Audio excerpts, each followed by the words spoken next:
ওকে, আমরা আহ, একটু অপেক্ষা করে শুরু করি।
হ্যালো প্রান্ত।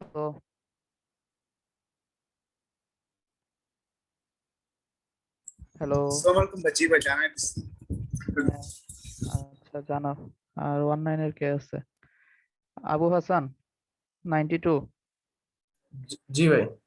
আচ্ছা, তোমাদের গ্রুপে হচ্ছে জানিয়ে দাও যে যারা করতে ইচ্ছুক, ঠিক আছে, ওরা যাতে জয়েন দেয় খুব জি ভাই, শীঘ্রই। আমি গ্রুপে দিয়ে দিচ্ছি। আচ্ছা।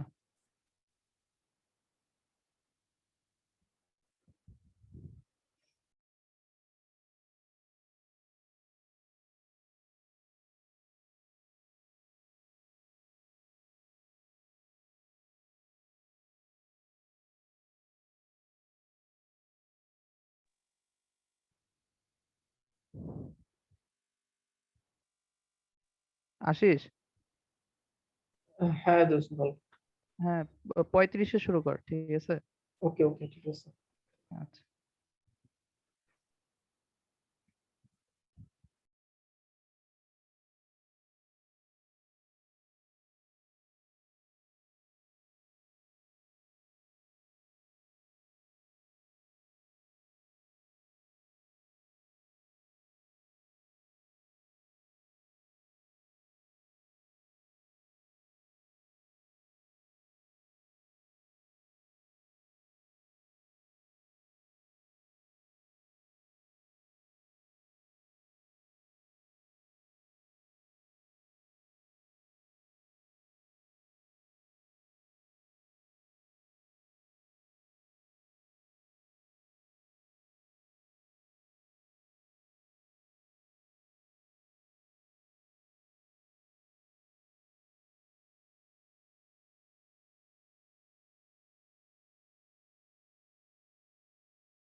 হ্যাঁ, আশিস, হ্যালো। হ্যাঁ হ্যাঁ, শুরু করতেছি, একটা মিনিট জাস্ট। শুরু করে দে।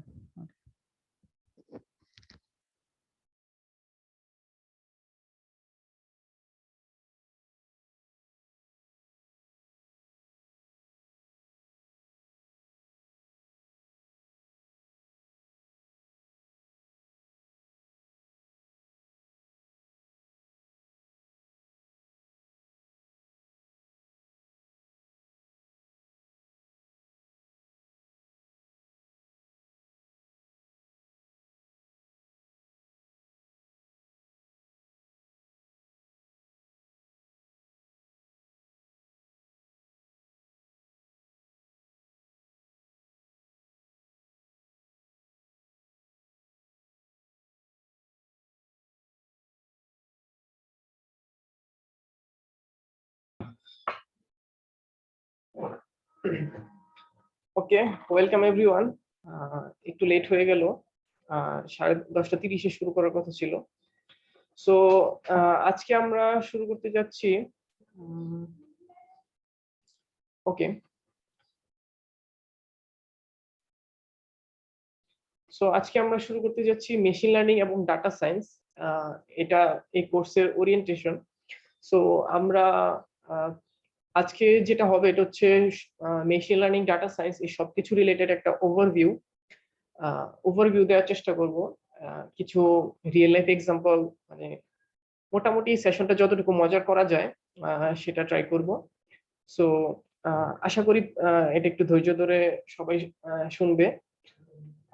আমরা পরবর্তীতে মোটামুটি উইকলি রেগুলার ক্লাস নিব এবং ডিটেলস এই জিনিসগুলো কিভাবে ইমপ্লিমেন্ট করা যায় সেগুলো নিয়ে আলোচনা করব। সো আজকের ক্লাসটা হচ্ছে জাস্ট ওভারভিউ, একটা ধারণা দেওয়ার জন্য যে মেশিন লার্নিং, ডাটা সায়েন্স এই জিনিসটা কি, আমরা এটা কেন শিখবো, বা এটা করলে আমাদের কি লাভ হবে, রিয়েল লাইফে এটার অ্যাপ্লিকেশন কি। সো এই ধারণাগুলো দেওয়ার চেষ্টা করবো আর কি। সো শুরু করা যাক।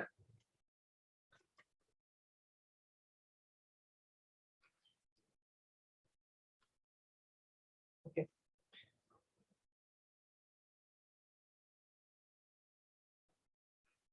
ওকে সো আজকে আমাদের যে সেশনটা, এটার নাম হচ্ছে machine learning and data science. আমরা আজকে যে কন্টেন্ট গুলো নিয়ে আলোচনা করবো সেটাকে মোটামুটি 5টা ভাগে ভাগ করা হয়েছে। So initially data science, then artificial intelligence, machine learning, deep learning, and লাস্টে টুলস, যেগুলো হচ্ছে কোন টুলস ইউজ করে আমরা এই সবগুলো কাজ করতে পারি, সেগুলো নিয়ে আমরা শেষে আলোচনা করব। So data science.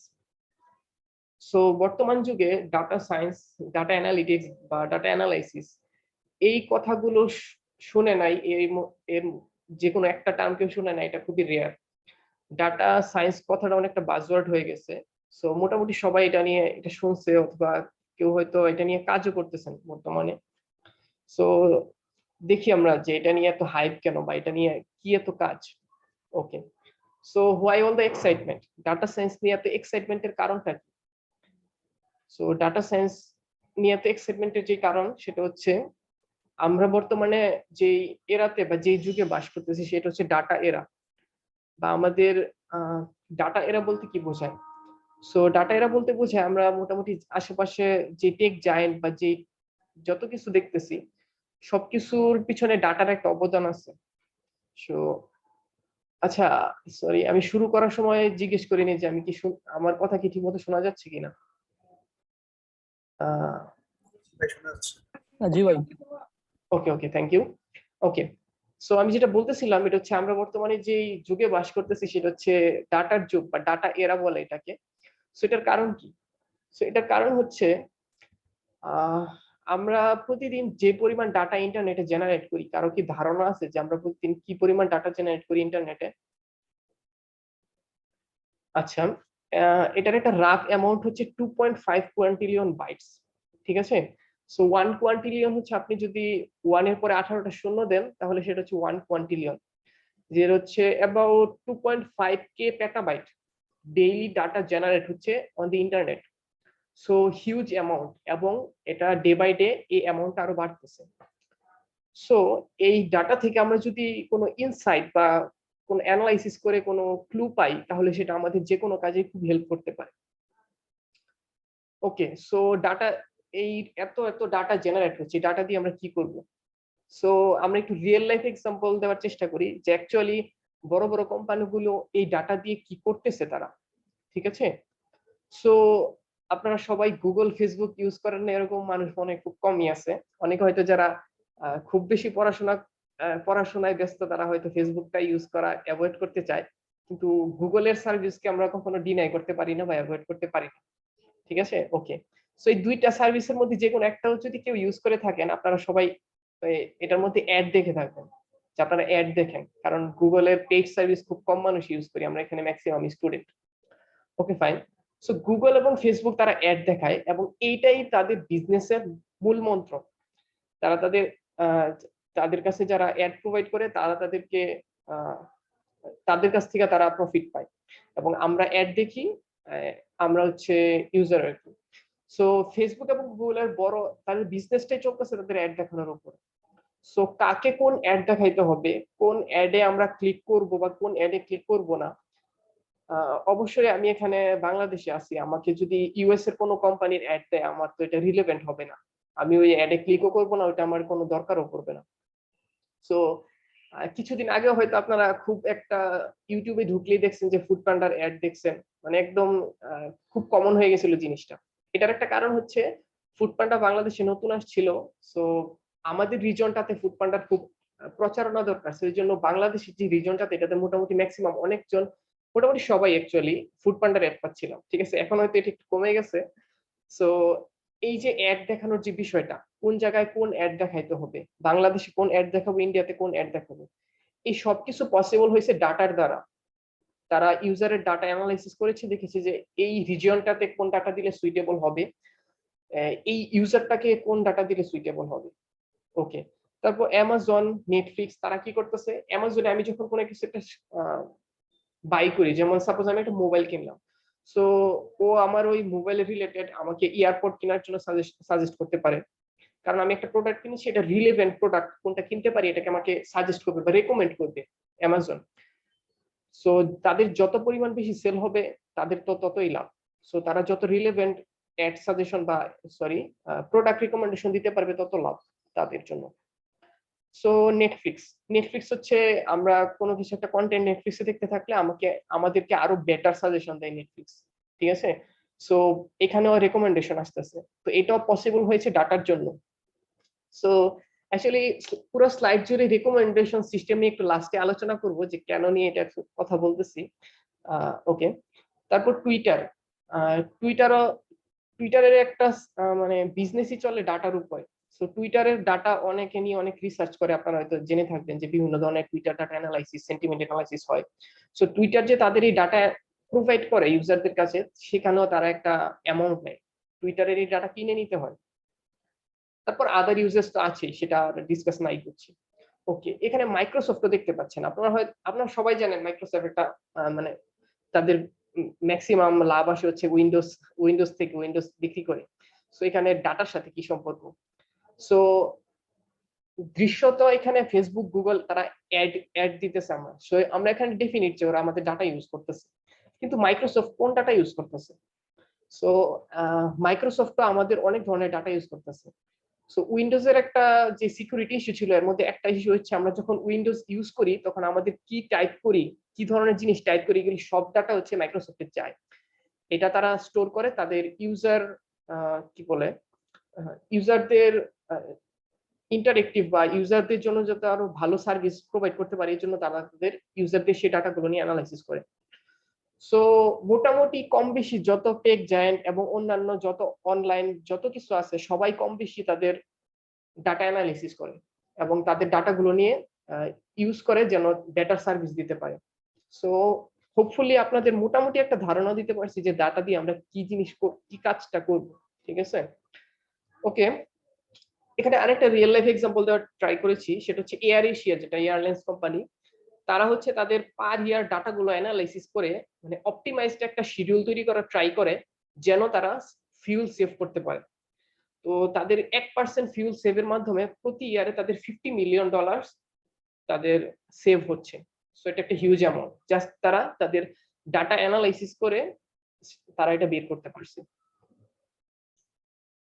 So রেকমেন্ডার system, একটু আগে এটা নিয়ে কথা বলেছি। সো নেটফ্লিক্স, ইউটিউব, ফেসবুক, মোটামুটি সব জায়গায় আপনারা রেকমেন্ডার সিস্টেম দেখে থাকবেন। ফেসবুক বা ইউটিউবে হয়তো এই জিনিসটা অনেক কমন হয়েছে আপনাদের, যে ইউটিউবে একটা ভিডিও দেখতেছি বা ফেসবুকে একটা ভিডিও দেখতেছি, একটার পর একটা ভিডিও সাজেশন আসতেছে, আমিও দেখতেছি। সো মানে ওরা এত অ্যাট্রাকটিভ সাজেশন দেয়, যে এত পার্সোনালাইজ সাজেশন দেয়, যে এটা মানে দেখতেই ইচ্ছে করে, এত ভালো ওদের recommendation system.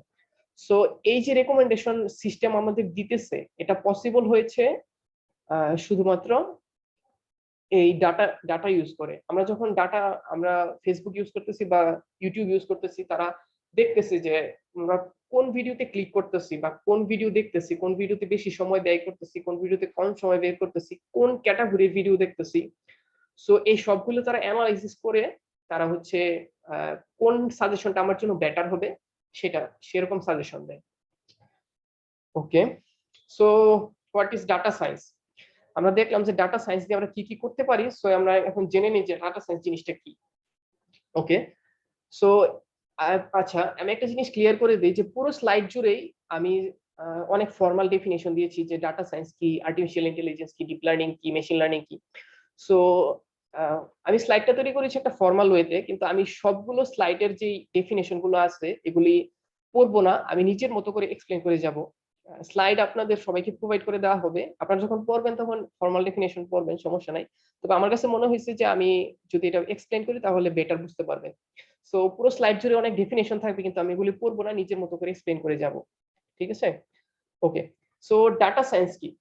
So data science হচ্ছে একটা আলাদা ফিল্ড, টোটালি আলাদা ফিল্ড, যেটা হচ্ছে তাদের কাজই ডাটা নিয়ে যত ধরনের কাজ হতে পারে, data collection, data management, big data management, data analysis, data analytics, predictive data analysis, exploratory data analysis, অনেকগুলো টার্ম আছে। সো যেহেতু ডাটা সায়েন্স একটা হিউজ ফিল্ড, সো এখানে অনেকগুলো কাজ আছে। সো আমার পয়েন্ট হচ্ছে ডাটা রিলেটেড যত ধরনের কাজ আছে সবগুলো মোটামুটি ডাটা সায়েন্স ফিল্ড কভার করে, কম বেশি মোটামুটি সবকিছু। সো এটা হচ্ছে ডাটা সায়েন্সের একটা রাফ ডেফিনেশন আর কি। সো এখানে ডান পাশে একটা গ্রাফ দেখতে পাচ্ছেন। ওকে, এই গ্রাফটা দিয়ে কি বুঝাচ্ছি আমি? ওকে, ফার্স্ট অফ অল এই গ্রাফের তিনটা সার্কেল দেখা যাচ্ছে মেজর। একটা হচ্ছে ম্যাথমেটিক্স, একটা হচ্ছে কম্পিউটার সায়েন্স, এবং একটা হচ্ছে ডোমেইন এক্সপার্টিস। আচ্ছা, আমি প্রতিটা জিনিস আগে এক্সপ্লেন করি। সো ম্যাথমেটিক্স সবাই জানেন একটা ফিল্ড, এখানে ম্যাথমেটিক্সে বিভিন্ন কি বলে অ্যালগরিদম, থিওরি, অনেক কিছু নিয়ে আলোচনা করা ম্যাথমেটিক্স, এটা বলার দরকার প্রয়োজন নাই যে এটা কি ফিল্ড। সো এটা একটা হিউজ ফিল্ড। কম্পিউটার সায়েন্স একটা হিউজ ফিল্ড। সো আমরা এখানে মোটামুটি যারা আছে আশা করি বেশিরভাগই সিএসসি। সো কম্পিউটার সায়েন্স একটা ফিল্ড, এটা আশা করি এক্সপ্লেন করার দরকার নাই যে কম্পিউটার সায়েন্স ফিল্ডটা কি। ওকে, সো লাস্ট যেই সার্কেলটা আছে ডোমেইন এক্সপার্টিস। ডোমেইন এক্সপার্টিসটা দিয়ে আমরা কি বোঝাচ্ছি? সো ডোমেইন এক্সপার্টিস আর কিছুই না, আমরা যখনই কোনো কাজ করি তখন একটা স্পেসিফিক ডোমেইনে তো কাজ করি।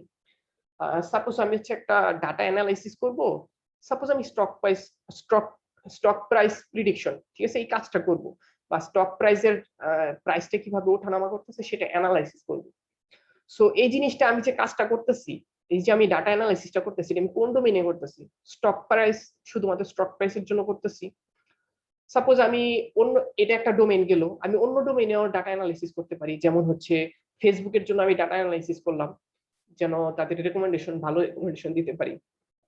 সো এই যে একটা স্পেসিফিক ডোমেইনে যে আমি কাজ করতেছি, এটাকে আমি এই জিনিসটাকে বলতেছি যে ডোমেইন এক্সপার্টিস।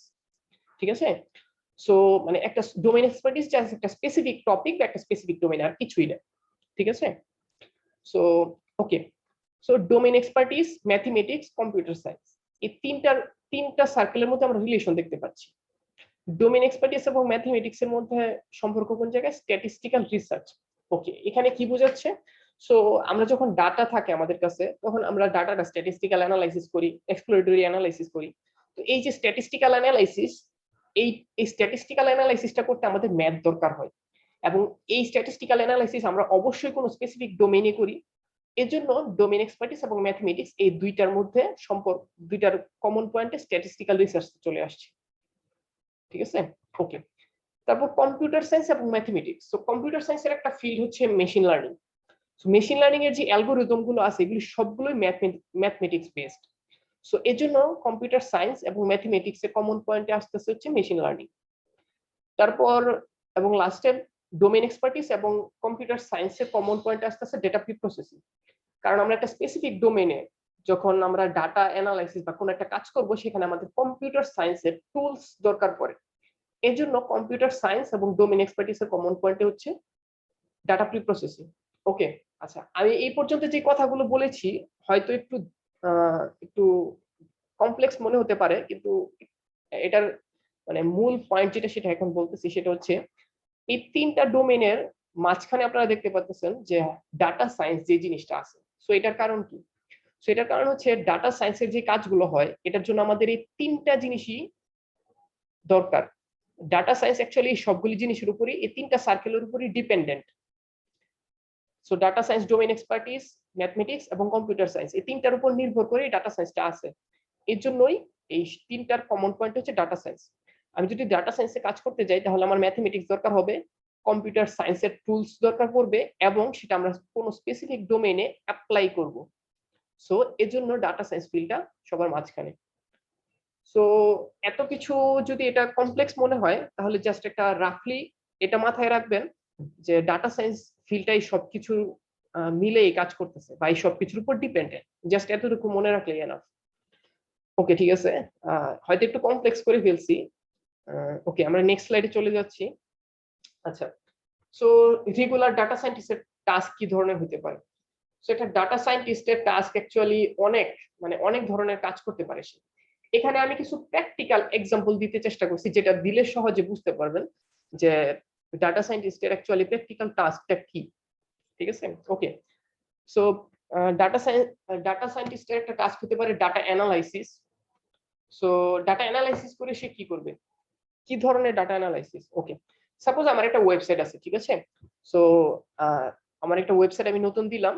সো এই ওয়েবসাইটের অ্যাড অবশ্যই আমি ফেসবুকে অথবা গুগলে দিব, ঠিক আছে। তো আমার অনেক সময় এরকম হয় যে ওই একটা কোনো কিছুর অ্যাড দেখলে অনেক সময় অ্যাডটা যদি খুব বেশি ইন্টারেস্টিং লাগে আমরা ওটাতে ক্লিক করি, ঠিক আছে।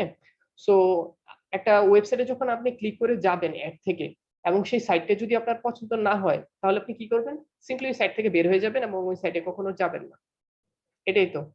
ওকে, সো কিন্তু সাইটটা যদি আপনার পছন্দ হয়ে যায় তাহলে সাপোজ এটা যদি একটা অনলাইন শপিং সাইট হয় তাহলে হয়তো আপনি এটাতে রেগুলার কেনাকাটা করবেন যে হ্যাঁ এই সাইটটা নতুন হয়েছে, বেশ ভালো কাজ করতেছে বা বেশ ভালো সার্ভিস দিতেছে। সো এই যে এখানে একটা ব্যাপার চিন্তা করেন, কিছু ইউজার আছে যারা প্রথমবার ক্লিক করে ওই সাইট থেকে বের হয়ে গেছে আর কখনো ওই সাইটে যায় নাই।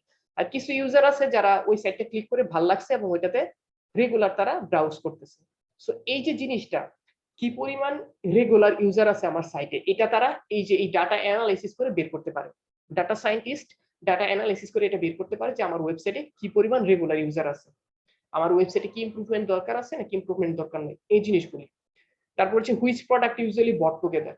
অ্যামাজনে আপনি একটা প্রোডাক্ট কিনলে আরেকটা প্রোডাক্ট আপনার সাজেশন দেখাবে, ওইটাও তারা ডাটা অ্যানালাইসিসের মাধ্যমে বের করে যে কোন প্রোডাক্টটা সাজেস্ট করলে আপনি কেনার সম্ভাবনা বেশি। সো এটা গেল ডাটা অ্যানালাইসিস। মডেলিং বা স্ট্যাটিস্টিকের একটা ব্যাপার আছে। সো এটা কি করে? সো সাপোজ একটা কার কোম্পানি যেটা করে, একটা কার কোম্পানি তাদের সাপোজ 2019 তাদের কি পরিমাণ কার সেল হয়েছে, কোন মান্থে কোন কার সেল হয়েছে, কখন সেল হয়েছে, কোন কার মডেল বেশি সেল হয়েছে, তাদের টোটাল ডাটা সেভ করা থাকে। তো এই ডাটার বেসিসে তারা অ্যানালাইসিস করে একটা প্রিডিক্টিভ মডেল তৈরি করে এবং এই মডেলটা তৈরি করে তারা একটা প্রজেকশন করে যে বা প্রিডিকশন দেয় যে আমাদের 2019 এরকম কার সেল হয়েছে, 2020 আমাদের কার সেল হয় বাড়তে পারে অথবা কমতে পারে। এটা হচ্ছে তারা প্রিডিক্টিভ বা স্ট্যাটিস্টিক্যাল যে মডেলটা তৈরি করে তার উপর তারা এই প্রিডিকশনটা দেয়। সো এটাতে অনেক ধরনের লাভ হতে পারে।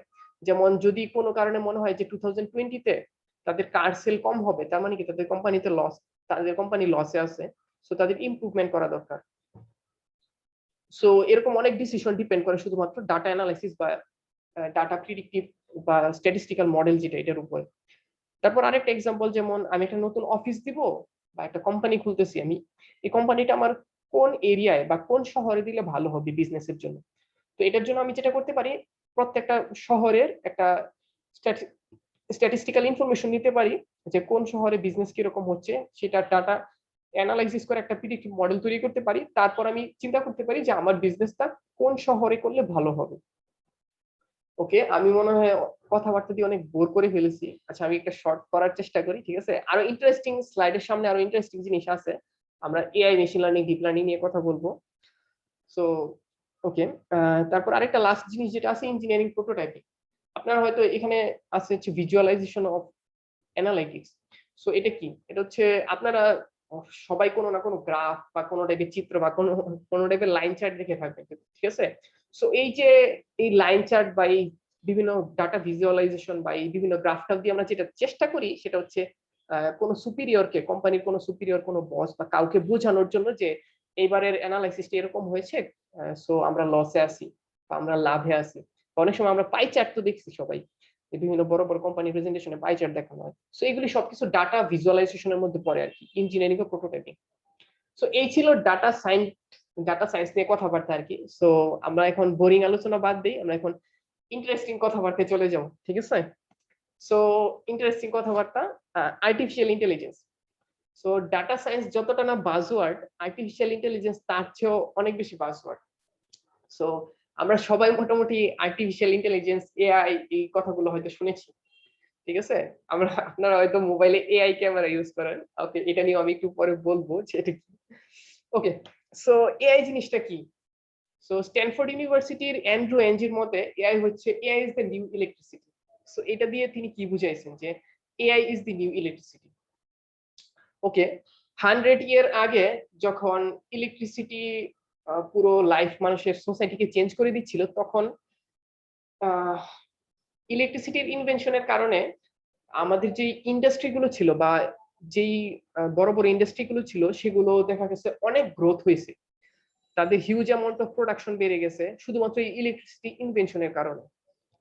সো বলা যায় ইলেকট্রিসিটি একটা লাইফ চেঞ্জিং একটা ইনভেনশন ছিল, এবং ইলেকট্রিসিটির ছোঁয়ায় হচ্ছে চারপাশে অনেক কিছু গ্রোথ হয়েছে, বিজনেসের তো গ্রোথ হয়েছে, এটা বলার অপেক্ষা রাখে না।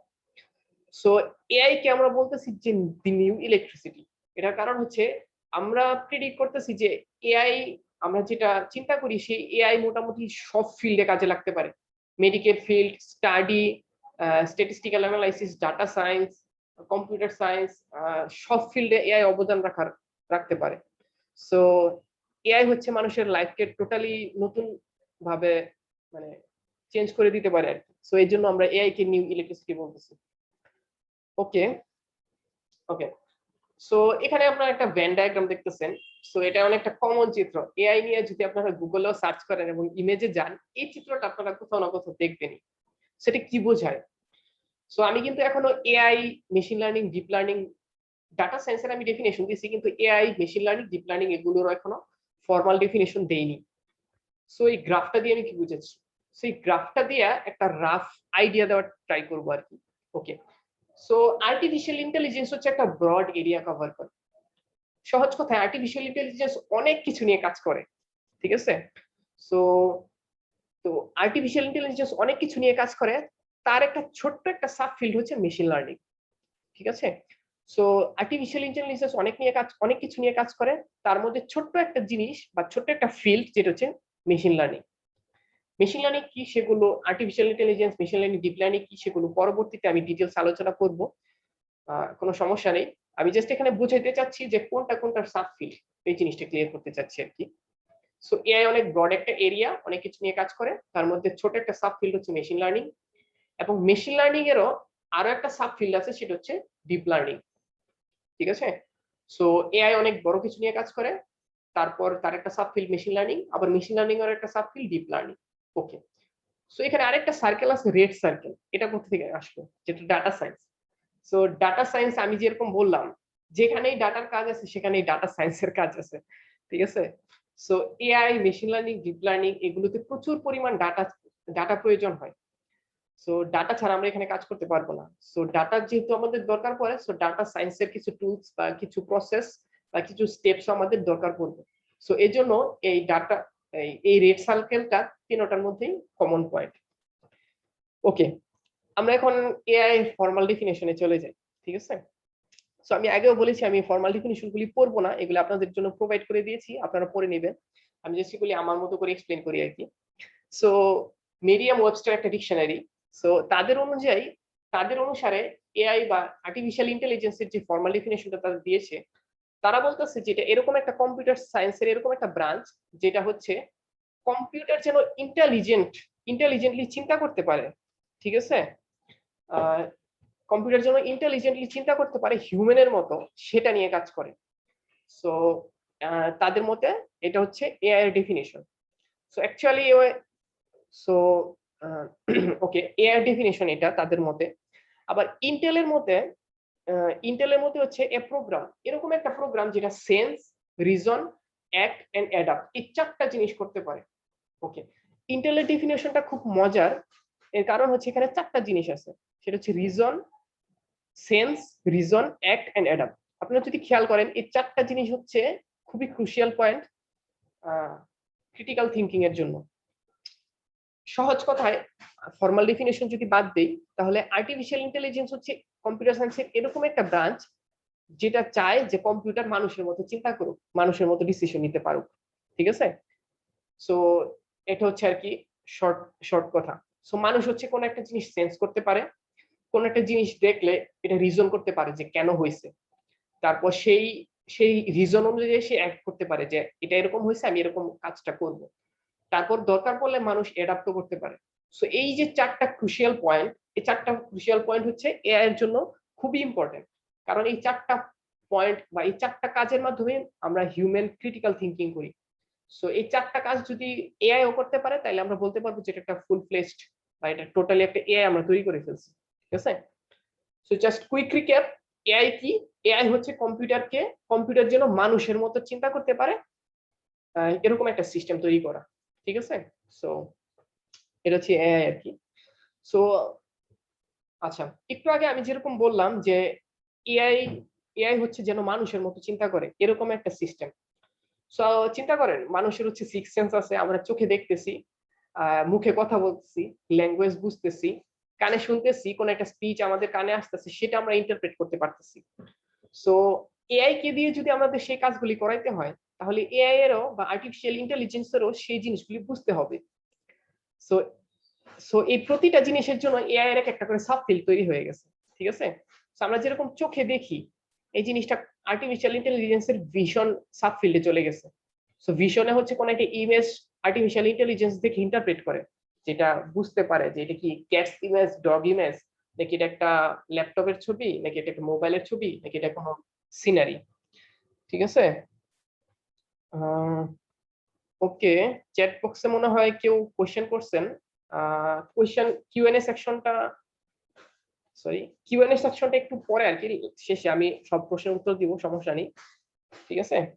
সো আমরা কিউএনএ সেকশনটা লাস্টে রাখছি আর কি, কোনো সমস্যা নেই।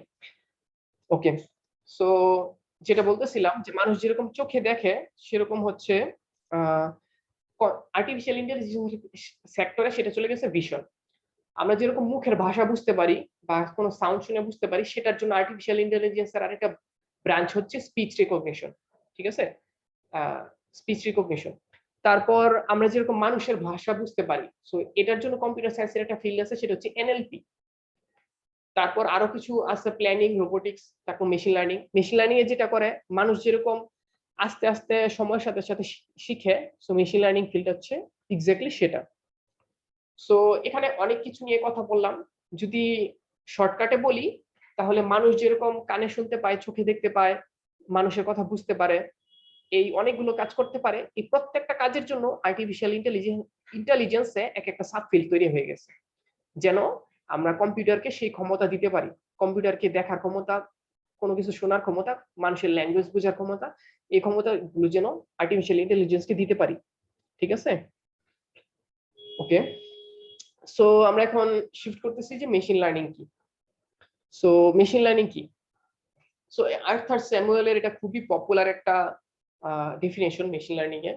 সো মেশিন লার্নিং এখানে যে ডেফিনেশনটা দেওয়া হয়েছে সেটা হচ্ছে এরকম একটা সিস্টেম যেটা হচ্ছে আমরা এক্সপ্লিসিটলি বলে দিব না, এক্সপ্লিসিটলি কোনো প্রোগ্রাম লিখে দিব না যে তুমি এই কাজটা করো, এভাবে এভাবে করো, এখানে যে মেশিন লার্নিং এর যে ব্যাপারটা সেটা হচ্ছে মেশিন নিজে নিজেই বা কম্পিউটার নিজে নিজেই শিখবে যে আমি নিজে নিজেই ইমপ্রুভ হবে, ঠিক আছে? তাকে বিভিন্ন এক্সাম্পল দেওয়া হবে, সেটা দেখে সে নিজে নিজে আস্তে আস্তে শিখবে। ওকে, সো এটা দিয়ে কি বোঝাচ্ছি, আমরা এখানে যারা আছি সবাই আশা করি টুকটাক মোটামুটি প্রোগ্রামিং পারো। সো প্রোগ্রামিং এ আমরা কি করি?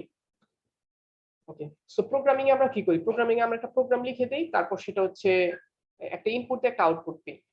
কিন্তু মেশিন লার্নিং এর ক্ষেত্রে সেটা আলাদা। মেশিন লার্নিং আমরা কোনো কিছু লিখে দিব না, আমরা জাস্ট মেশিনকে বলবো আমার ইনপুট এটা, আমি এটা চাই। মেশিন নিজে নিজে লার্ন করবে। ওকে, এটা নিয়ে আমি আরো ডিটেইলস আলোচনা করব পরবর্তী স্লাইডগুলোতে। সো মেশিন লার্নিং এর কিছু অ্যাপ্লিকেশন দেখে আসি। ডেফিনিশন অনেক বোরিং জিনিস, আমরা অ্যাপ্লিকেশন দেখে শিখতে চাই যে আমরা আগে আগে বুঝবো যে আমরা কেন ইউজ করব, তারপর সেটা দেখবো কেন সেটা ইউজে যাবো আর কি। Okay, speech to text machine learning use করে আমরা স্পিচ টু টেক্সট করতে পারি, ঠিক আছে? সো ভয়েস টাইপিং বা স্পিচ টু টেক্সট, কোন একটা ভয়েস সার্চ করা, এগুলি সবকিছু ওটার আন্ডারে পড়ে আর কি, স্পিচ টু টেক্সট। আশা করি এটা কেউ না কেউ ইউজ করেছেন, অবশ্যই আমি প্রচুর ইউজ করি। তারপর হচ্ছে স্প্যাম ফিল্টারিং। সো অনেকেই হয়তো কম বেশি ইমেল ইউজ করেন। সো কোনটা স্প্যামে, কোন মেলটা স্প্যামে যাবে, কোন মেলটা স্প্যামে যাবে না, সেটা হচ্ছে এই মেশিন লার্নিং মডেলের মাধ্যমে শেখানো হয় মেশিনকে। তারপর হচ্ছে সেলফ ড্রাইভিং কার। সেলফ ড্রাইভিং কার একটা অনেক কমপ্লেক্স জিনিস, তবে এটার মধ্যে মেশিন লার্নিং ইউজ হচ্ছে আর কি, এটা হচ্ছে জিস্ট বা শর্টকাট আর কি। তারপর হচ্ছে ইমেজ রিকগনিশন, যে কোন একটা হাতের লেখা আমি কম্পিউটারকে বুঝাতে যাচ্ছি, সেটার জন্য মেশিন লার্নিং ইউজ হয়। তারপর virtual assistant, Google assistant use করেন নাই বা এরকম কেউ হয়তো নাই। সিরি, গুগল অ্যাসিস্ট্যান্ট, অ্যালেক্সা, এগুলো হচ্ছে সবকিছু মেশিন লার্নিং। তারা অ্যাকচুয়ালি তারা স্পিচ টু টেক্সট ইউজ করে। সো এটা একটা মেশিন লার্নিং এর একটা চমৎকার এক্সাম্পল আর কি। তারপর রেকমেন্ডেড সিস্টেম। ওকে, আমি প্রথম থেকেই বলে আসতেছি অ্যাকচুয়ালি রেকমেন্ডেড সিস্টেমের কথা। সো রেকমেন্ডেড সিস্টেম এটা একটা মেশিন লার্নিং এর এক্সাম্পল। ওকে, ওকে, সো আমরা এতক্ষণ যেটা নিয়ে মেশিন লার্নিং নিয়ে যতটুকু আলোচনা করলাম, সেটা থেকে আমরা বলতেছি যে মেশিন লার্ন করে নিজে নিজে, তাকে আমাদের প্রোগ্রাম করতে হয় না। সো একটা আছে ট্রেডিশনাল প্রোগ্রামিং, আমরা ট্রেডিশনাল কোনো কিছু প্রোগ্রাম লিখি বা কোনো কিছু ইমপ্লিমেন্ট করা, আরেকটা আছে মেশিন লার্নিং। সো এই দুইটা জিনিসের মধ্যে পার্থক্যটা কি? ট্রেডিশনাল মেশিন লার্নিং এবং ট্রেডিশনাল প্রোগ্রামিং এবং মেশিন লার্নিং, এই দুইটা জিনিসের মধ্যে পার্থক্যটা কি? সো এই দুইটা জিনিসের মধ্যে একটা মেজর পার্থক্য আছে। সো প্রথমত আমরা চিন্তা করি ট্রেডিশনাল প্রোগ্রামিং আমরা কি করি। Okay, traditional programming language, traditional programming যেমন সি, সি প্লাস প্লাস অনেকেই পারি, এখানে আশা করি সবাই পারি। সো ট্রেডিশনাল প্রোগ্রামিং এ আমাদের ডাটা থাকে, অবশ্যই কিছু তো ইনপুট থাকবে, সেই ইনপুটটা হচ্ছে ডাটা, এবং আমরা একটা প্রোগ্রাম লিখে দেই, এবং আমরা যে প্রোগ্রামটা লিখি সেখানে হচ্ছে প্রোগ্রাম একটা লিখি, সেটা কম্পিউটারে দেই, এবং সেই প্রোগ্রামের কিছু ডাটা ইনপুট থাকে, এবং সেটা ইনপুট দেওয়ার পরে কিছু আউটপুট পাই, ডিজায়ার্ড আউটপুট পাই। তো এখানে খেয়াল করুন, এখানে আমরা কম্পিউটারকে বলে দিতে হচ্ছে, প্রতি স্টেপ বাই স্টেপ ভেঙে ভেঙে বলে দিতে হচ্ছে যে তুমি ডাটা পাওয়ার সাথে সাথে এটা এরকম এরকম কাজ করবে। সাপোজ আমি দুইটা ভেরিয়েবল যদি মাল্টিপ্লাই করি, তাহলে আমি প্রোগ্রামের ভিতর এক্সপ্লিসিটলি লিখে দিতে হবে যে এই ভেরিয়েবল মাল্টিপ্লাই করলে কি হবে, প্রিন্ট করতে হবে রেজাল্টটা। তো এই জিনিসগুলো এক্সপ্লিসিটলি বলে দিতে হবে। সো এটা হচ্ছে ট্রেডিশনাল মেশিন লার্নিং এ কম্পিউটারকে সবকিছু আমরা বলে দিই যে তুমি এটা করবা, ওইটা করবা, এটা পেলে এটা করবা, ইফ এলস অনেক কিছু আছে। কিন্তু মেশিন লার্নিং এর ক্ষেত্রে ওইরকম না। সেখানে চিন্তা করেন, এখানে ইমেজটার মধ্যে, এখানে মেশিন লার্নিং এর ক্ষেত্রে আমরা কম্পিউটারে ইনপুট কি দিচ্ছি, ইনপুট দিচ্ছি ডাটা, এবং সাথে আউটপুটও ইনপুট দিচ্ছি। সো এটা একটু স্ট্রেঞ্জ না? সো মেশিন লার্নিং এর ক্ষেত্রে আমরা ডাটা ইনপুট দিচ্ছি, আবার আউটপুট ইনপুট দিচ্ছি, আর কম্পিউটার নিজে নিজে প্রোগ্রাম তৈরি করতেছে। সেটা জিনিসটা হচ্ছে এটা কি, সেটা একটা মজার এক্সাম্পল আছে। সাপোজ একটা ছোট বাচ্চা লিখতে জানে না, ঠিক আছে? ও অ আ অ আ ক খ কোনো কিছু লিখতে পারে না। ওকে, সো লিখতে পারে না, ভালো কথা। সো আমি যেটা করব, এটা হচ্ছে ছোট বাচ্চাটাকে প্রথমে দেখালাম যে স্বরে অ এই অক্ষরটা কিভাবে লিখে। সো আমি এটা তাকে লিখে লিখে দেখাইলাম। সো আমি যখন এটা তাকে লিখে দেখাইলাম, তখন সে এটা নিজে নিজে চেষ্টা করবে। সো সে একবার চেষ্টা করবে, চেষ্টা করে আমার দিকে তাকাবে, আমি বললাম যে না এটা হয় নাই, স্বরে অটা ঠিক মতো লেখা হয় নাই। তখন সে আবার ট্রাই করবে। সো যতক্ষণ পর্যন্ত তার এই স্বরে ও লেখাটা ইমপ্রুভ না হবে বা মোটামুটি সে ভালোভাবে লিখতে না পারবে, ততক্ষণ তো সেই চাইল্ড বা সেই শিশুটা চেষ্টা করতে থাকবে, ঠিক না? এবং সে যতবার চেষ্টা করবে প্রতিবারই সে কিছুটা শিখবে যে এই স্বরেও এই অক্ষরটা কিভাবে লিখতে হয়, ঠিক আছে? সো মেশিন লার্নিং ঠিক সেম টেকনিক অ্যাপ্লাই করে। আমরা মেশিনকে বলে দেই, কিছু ডাটা দেই যে এইটা, এবং আমি বলে দিই যে এই ডাটা দিলে আমাকে তুমি এই আউটপুট দিবা, ওই ডাটা দিলে তুমি ওই আউটপুট দিবা। আউটপুটটা এবং এটা তুমি কিভাবে প্রসেস করবে এটা তুমি জানো। সো মেশিন লার্নিং মডেল কি করে, আমাদের কাছ থেকে ডাটা ইনপুট নেয় এবং আউটপুট ইনপুট নেয়, এবং কিভাবে সেই জিনিসটা তৈরি করবে সেটা নিজে ফিগার আউট করে।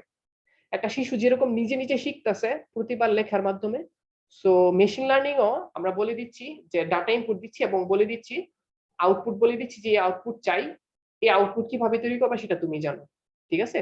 সো এই আউটপুট কিভাবে তৈরি করবে এটা মেশিন লার্নিং মডেল নিজে বের করে, ঠিক আছে? এটাই হচ্ছে মজার জিনিস। ওকে, সো মেশিন লার্নিং এর অনেকগুলি সাব ফিল্ড আছে, ঠিক আছে? সো একটা আছে supervised learning, unsupervised learning, semi supervised এবং রিইনফোর্সমেন্ট। এগুলি নিয়ে একটু শর্টকাট একটু বলে যাই। সুপারভাইজড লার্নিং কি?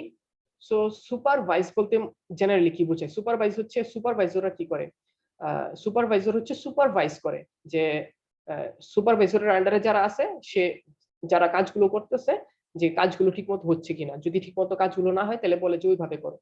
সো সুপারভাইজড লার্নিং এর জিনিসটা ওইরকমই। সুপারভাইজড লার্নিং হচ্ছে আমরা কম্পিউটারকে গাইড করব, কম্পিউটারকে স্টেপ বাই স্টেপ কম্পিউটারকে গাইড করব আর কি, যে কম্পিউটার যদি ঠিকমতো কাজ না করে তাহলে বলবো যে কাজ ঠিকমতো হচ্ছে না, মানে কম্পিউটারকে আমরা সুপারভাইজ করব, ঠিক আছে? সো এটা হচ্ছে supervised learning. So supervised learning, unsupervised, এগুলো যদি একটু কমপ্লেক্স মনে হয় কোনো সমস্যা নেই, কারণ আমরা পরবর্তীতে যখন রেগুলার যেই ওয়ার্কশপ গুলো বা রেগুলার যে লেকচার গুলো নিব সেগুলোতে জিনিসগুলো খুব সুন্দর করে বোঝানো হবে এবং আরো সিম্পল মজার মজার এক্সাম্পল দিয়ে বোঝানো হবে, ঠিক আছে? সো এটা নিয়ে চিন্তার কিছু নাই, এখানে জাস্ট আমি একটা রাফ আইডিয়া দেওয়ার জন্য এটা অ্যাড করেছি। তারপর আনসুপারভাইজড লার্নিং। আনসুপারভাইজড লার্নিং কি? সো আনসুপারভাইজড লার্নিং হচ্ছে সাপোজ আমি যদি একজনকে কিছু বাটন দিই, বিভিন্ন কালার বিভিন্ন সাইজের কিছু বাটন দিলাম, বাটন দিয়ে বললাম যে এই বাটন গুলোকে গ্রুপ করো। সো আমি যখন একজনকে কোনো বাটন, অনেকগুলো বাটন দিব, অনেক সাইজের অনেক কালারের বাটন দিব, বাটন দিয়ে বলবো যে এগুলি গ্রুপ করো। সো আমি কিন্তু তাকে বলি নাই কিভাবে বাটনগুলি গ্রুপ করবে। সে হতে পারে যে বাটনের সাইজের উপর ডিপেন্ড করে এগুলি বাটনগুলো কি বলে গ্রুপ করতেছে, আবার কেউ হয়তো কালারের ভিত্তিতে বাটনগুলো গ্রুপ করতেছে। সো দুটোটাই তো সুইটেবল বা দুটোটাই তো ঠিক, ঠিক না? কারণ হচ্ছে আমি তাকে বলি না যে কিভাবে গ্রুপ করো। সাইজ অনুসারে গ্রুপ করলে সেটাও লজিক্যাল, কালার অনুসারে গ্রুপ করলে সেটাও logical. So unsupervised machine learning এই কাজটাই করে। আনসুপারভাইজড মেশিন লার্নিং আমরা কিছু ডাটা দিয়ে দেই, সেই ডাটাটা মেশিন লার্নিং নিজের মতো করে সাজায়, বলে যে এই ডাটাগুলো এরকম, ডাটার বিভিন্ন গ্রুপ গ্রুপ করে দেয়, ঠিক আছে? সেখানে আমরা কোনো সুপারভাইজ করি না। যেমন আমরা যে বাটনগুলো যাকে আমরা গ্রুপ করতে দিচ্ছি আমরা তাকে বলি না যে তুমি বাটনগুলো কিভাবে গ্রুপ করবা, সে নিজের মতো করে গ্রুপ করে। সো এই জিনিসটাই হচ্ছে মেশিন লার্নিং এর আনসুপারভাইজড লার্নিং, এখানে আমরা সুপারভাইজ করি না। ওকে, সেমি সুপারভাইজড কি? সেমি সুপারভাইজড হচ্ছে কিছুটা সুপারভাইজড আর কিছুটা আনসুপারভাইজড, ঠিক আছে? সো এটা হচ্ছে সেমি সুপারভাইজড এর আন্ডারে পড়তেছে আর কি। তারপর আরেকটা হচ্ছে রিইনফোর্সমেন্ট লার্নিং। এটা অ্যাকচুয়ালি একটা মজার ঘটনা। রিইনফোর্সমেন্ট লার্নিংটা কি? সো রিইনফোর্সমেন্ট লার্নিং এ যেটা হচ্ছে, সেটা হচ্ছে গিয়ে আমরা এখানে বলি, আচ্ছা, রিইনফোর্সমেন্ট লার্নিং এর একটা খুব চমৎকার রিয়েল ওয়ার্ল্ড এক্সাম্পল আছে। সেই এক্সাম্পলটা হচ্ছে সাপোজ যাদের পেট আছে, ডগ হইতে পারে বা কোনো বার্ড হইতে পারে। সো আমরা যখন সাপোজ একটা ডগ, আমি সাপোজ আমার পেটকে আমি কিছু শিখাইতে চাই, ঠিক আছে, যে জাম্প দেওয়া শিখাবো, ঠিক আছে? সো আমরা যখন পেটকে, আপনাদের কারো যদি পেট থাকে তাহলে আপনারা হয়তো জেনে থাকবেন, বা এটা খুব একটা কমন এক্সাম্পল আর কি।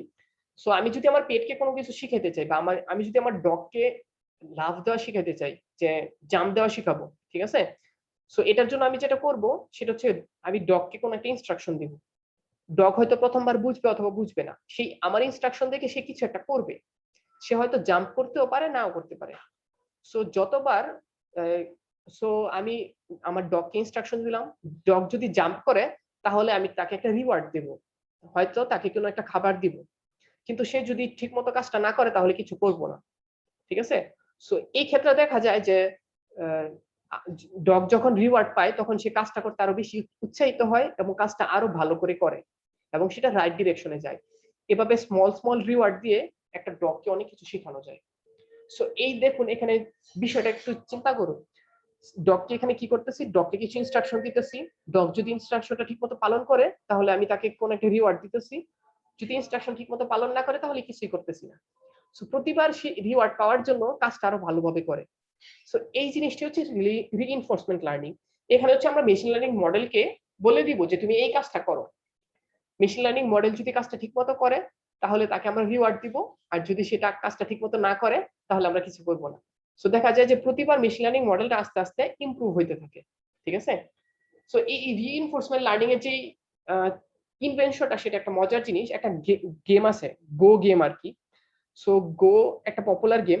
সো গুগলের ডিপ মাইন্ড একটা একটা আর্টিফিশিয়াল ইন্টেলিজেন্স বা সরি একটা এরকম একটা মডেল তৈরি করছে যেটা হচ্ছে ওয়ার্ল্ডের বেস্ট গো প্লেয়ারকে হারায় দিছে, ঠিক আছে। সো ওয়ার্ল্ডের বেস্ট গো প্লেয়ারকে হারায় দিছে। ওই তারা ওই মেশিন লার্নিং বা ওই মডেলটাকে লার্ন করানোর জন্য যে টেকনিকটা অ্যাপ্লাই করছে সেই টেকনিকটা হচ্ছে রিইনফোর্সমেন্ট লার্নিং, এবং তারপর থেকেই এই জিনিসটা খুব পপুলার হয়েছে, ঠিক আছে। ওকে, ডিপ লার্নিং।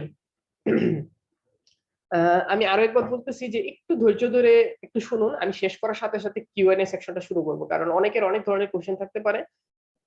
সো আমি এর জন্য কিউএনএ সেকশনটা আমি লাস্টে রাখতেছি আর কি। প্লিজ কি বলে নিরুৎসাহিত হবেন না কেউ, আমি জাস্ট কিছুক্ষণের মধ্যে শেষ করতেছি। ওকে, ডিপ লার্নিংটা কি? ডিপ লার্নিং খুব একটা ইন্টারেস্টিং জিনিস, সেটা নিয়েও বলতেছি। আগে আমরা কিছু অ্যাপ্লিকেশন দেখে আসি, ঠিক আছে। সো ডিপ লার্নিং এর অ্যাপ্লিকেশন কি? Image recognition. সো আপনারা অনেকেই ফেসবুকে অটো ট্যাগ বা অটো ইমেজ ফেস রিকগনিশনের বিষয়টা জানেন। সো সেই জিনিসটা হচ্ছে ইমেজ রিকগনিশনের একটা অ্যাপ্লিকেশন। এটা হচ্ছে ডিপ লার্নিং এর একটা অবদান আর কি। ডিপ লার্নিং ইউজ করে আমরা এটা ইজিলি করতে পারি। তারপর ইমেজ ক্যাপশনিং। ইমেজ ক্যাপশনিং জিনিসটা হয়তো অনেকে শুনে থাকবেন, অনেকে শুনে থাকবেন না। ইমেজ ক্যাপশনিং জিনিসটা হচ্ছে গিয়ে যে আমি একটা ইমেজ দেবো, সেই ইমেজে কি আছে সেটা আমাকে ডিসক্রাইব করবে, অথবা এই ইমেজের জন্য একটা ক্যাপশন জেনারেট করে দিবে। আপনার অনেক সময় ওয়েবসাইটে এরকম হয় না যে কোন একটা ওয়েবসাইটে ঢুকছেন, কোন একটা ইমেজ লোড হচ্ছে না, কিন্তু ইমেজ লোড না হলেও ইমেজের মধ্যে একটা কিছু লেখা থাকে যে এই ইমেজটা এই রিলেটেড।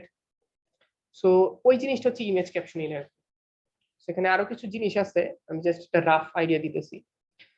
ওকে, হেলথ কেয়ার। হেলথ কেয়ার হচ্ছে ক্যান্সার প্রেডিকশনের জন্য ডিপ লার্নিং ইউজ করা হয়। তারপর আমাদের যে ডিএনএ অ্যানালাইসিস বা জিনোম অ্যানালাইসিস করা হয়, যে এত এত হিউজ ডাটা, এগুলি হিউম্যানের পক্ষে অ্যানালাইসিস করা পসিবল না। সো সেটা ডিপ লার্নিং দিয়ে ট্রাই করা, ডিপ লার্নিং দিয়ে অ্যানালাইসিস করা হয় আর কি। তারপর রেকমেন্ডেড সিস্টেম, ঠিক আছে। সো রেকমেন্ডেড সিস্টেম কিন্তু আমি মেশিন লার্নিং ও বলে আসছি, ডিপ লার্নিং ও বলতেছি। কেন বলতেছি একটু পরে বলবো আর কি।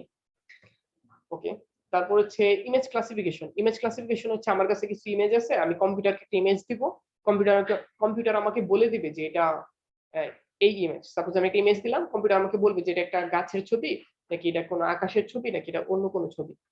এটা আর কি, এটা হচ্ছে ইমেজ ক্লাসিফিকেশন। এটা খুবই একটা কমন কি বলে একটা পপুলার আইডি, মানে পপুলার ইমেজ ক্লাসিফিকেশন জিনিসটা হয়তো অনেকে শুনছেন। তারপর অবজেক্ট ডিটেকশন। অবজেক্ট ডিটেকশন একটু পরে আমি ভিজুয়াল এক্সাম্পল দিব, সো নো টেনশন।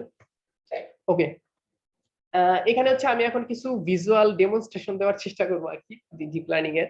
কিছুদিন আগে ফেসবুকে একটা খুব জিনিস একটা ভাইরাল হয়েছে, যেটা wombo.ai, যেটা মানে লোকজনের একটা ইমেজ দিয়ে ফানি ফানি গান গাইতেছে, ঠিক আছে। সো এই যে wombo.ai এর যে বিষয়টা, ঠিক আছে, সরি,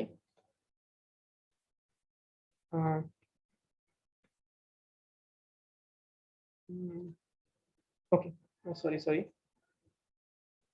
আচ্ছা। সো wombo.ai এর যে ডেমনস্ট্রেশনটা এখানে দেখুন, যে ইলন মাস্ক গান গাইতেছে। সো আমি এখানে সাউন্ড দেই নাই, সাউন্ড একটু প্রবলেম হবে। ওকে, সো এটা আমি স্টপ করে দিচ্ছি। এটা হয়তো ফেসবুকে অনেকেই দেখছেন, যে অনেকে অনেক ফ্রেন্ডের ছবি দিয়ে মজা করতেছে।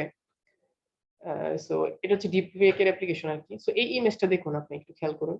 সেখানে একজন কথা বলতেছে, প্লাস তার কথাটা এই বাকি চারজন ইমিটেট করতেছে। সো তার কথাগুলোই তাদের মুখে বসায় দেওয়া হচ্ছে, ঠিক আছে। তো এগুলি ফেক জেনারেট করা। সো এটাকে বলা হচ্ছে ডিপ ফেক আর কি। মানে হচ্ছে একটা পার্সন থাকবে এবং একটা টার্গেট পার্সন থাকবে, এই পার্সনটা যা বলবে ওই টার্গেট পার্সনটা সেটা ইমিটেট করবে। সো এই যে জিনিসটা দেখতেছেন এটা হচ্ছে সব ডিপ লার্নিং এর ডিফেক্ট বলা হয় আর কি, যে টেকনিকটা ইউজ করে এটা করা হয় আর কি। ঠিক আছে।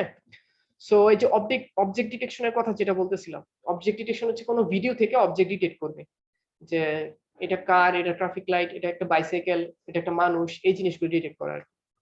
অবজেক্ট ডিটেকশনের একটা অ্যামেজিং মজার এক্সাম্পল আছে, সেটা হচ্ছে গুগল লেন্স। ঠিক আছে। সো গুগল লেন্স আশা করি সবাই ইউজ করছেন। সো গুগল লেন্স হচ্ছে আপনি গুগল লেন্স ইউজ করে একটা গুগল ট্রান্সলেট ইউজ, মানে ওইখানে ল্যাঙ্গুয়েজও ট্রান্সলেট করা যায় গুগল লেন্সে। তারপর আপনি যদি একটা কোনো কিছু গুগল লেন্সে সার্চ করেন, আপনার সাথে সাথে বলবো যে এই জিনিসটা কি, তারপর এটা রিলিভেন্ট সার্চ রেজাল্টও দিবে। ঠিক আছে। সো এটা হচ্ছে গুগল লেন্স আর কি। এখানে অবজেক্ট ডিটেকশন অনেক কমপ্লেক্স সিস্টেমটা, কিন্তু এখানে অবজেক্ট ডিটেকশনও ইউজ করা হচ্ছে আর কি। তারপর ডিপ লার্নিং অ্যাপ্লিকেশনস। ওকে, এটা হচ্ছে ইমেজ ক্লাসিফিকেশনের কথা যেটা বলতেছিলাম। যেমন একটা ক্যাটের ইমেজ দিলে মেশিন লার্নিং মডেলে, সরি ডিপ লার্নিং মডেলে আমাদের বলে দিবে এটা ক্যাটস এর ইমেজ নাকি ডগস এর ইমেজ। ঠিক আছে। তারপর সানস্ক্রিন। ওকে, এখানে আমি কিছু লিখি নাই যে সানস্ক্রিন জিনিসটা কি, সেটা খুবই অ্যামেজিং একটা জিনিস। সো আমি বলতেছিলাম যে এনএলপি ও আর্টিফিশিয়াল ইন্টেলিজেন্স একটা ফিল্ড বলছিলাম একটু আগে।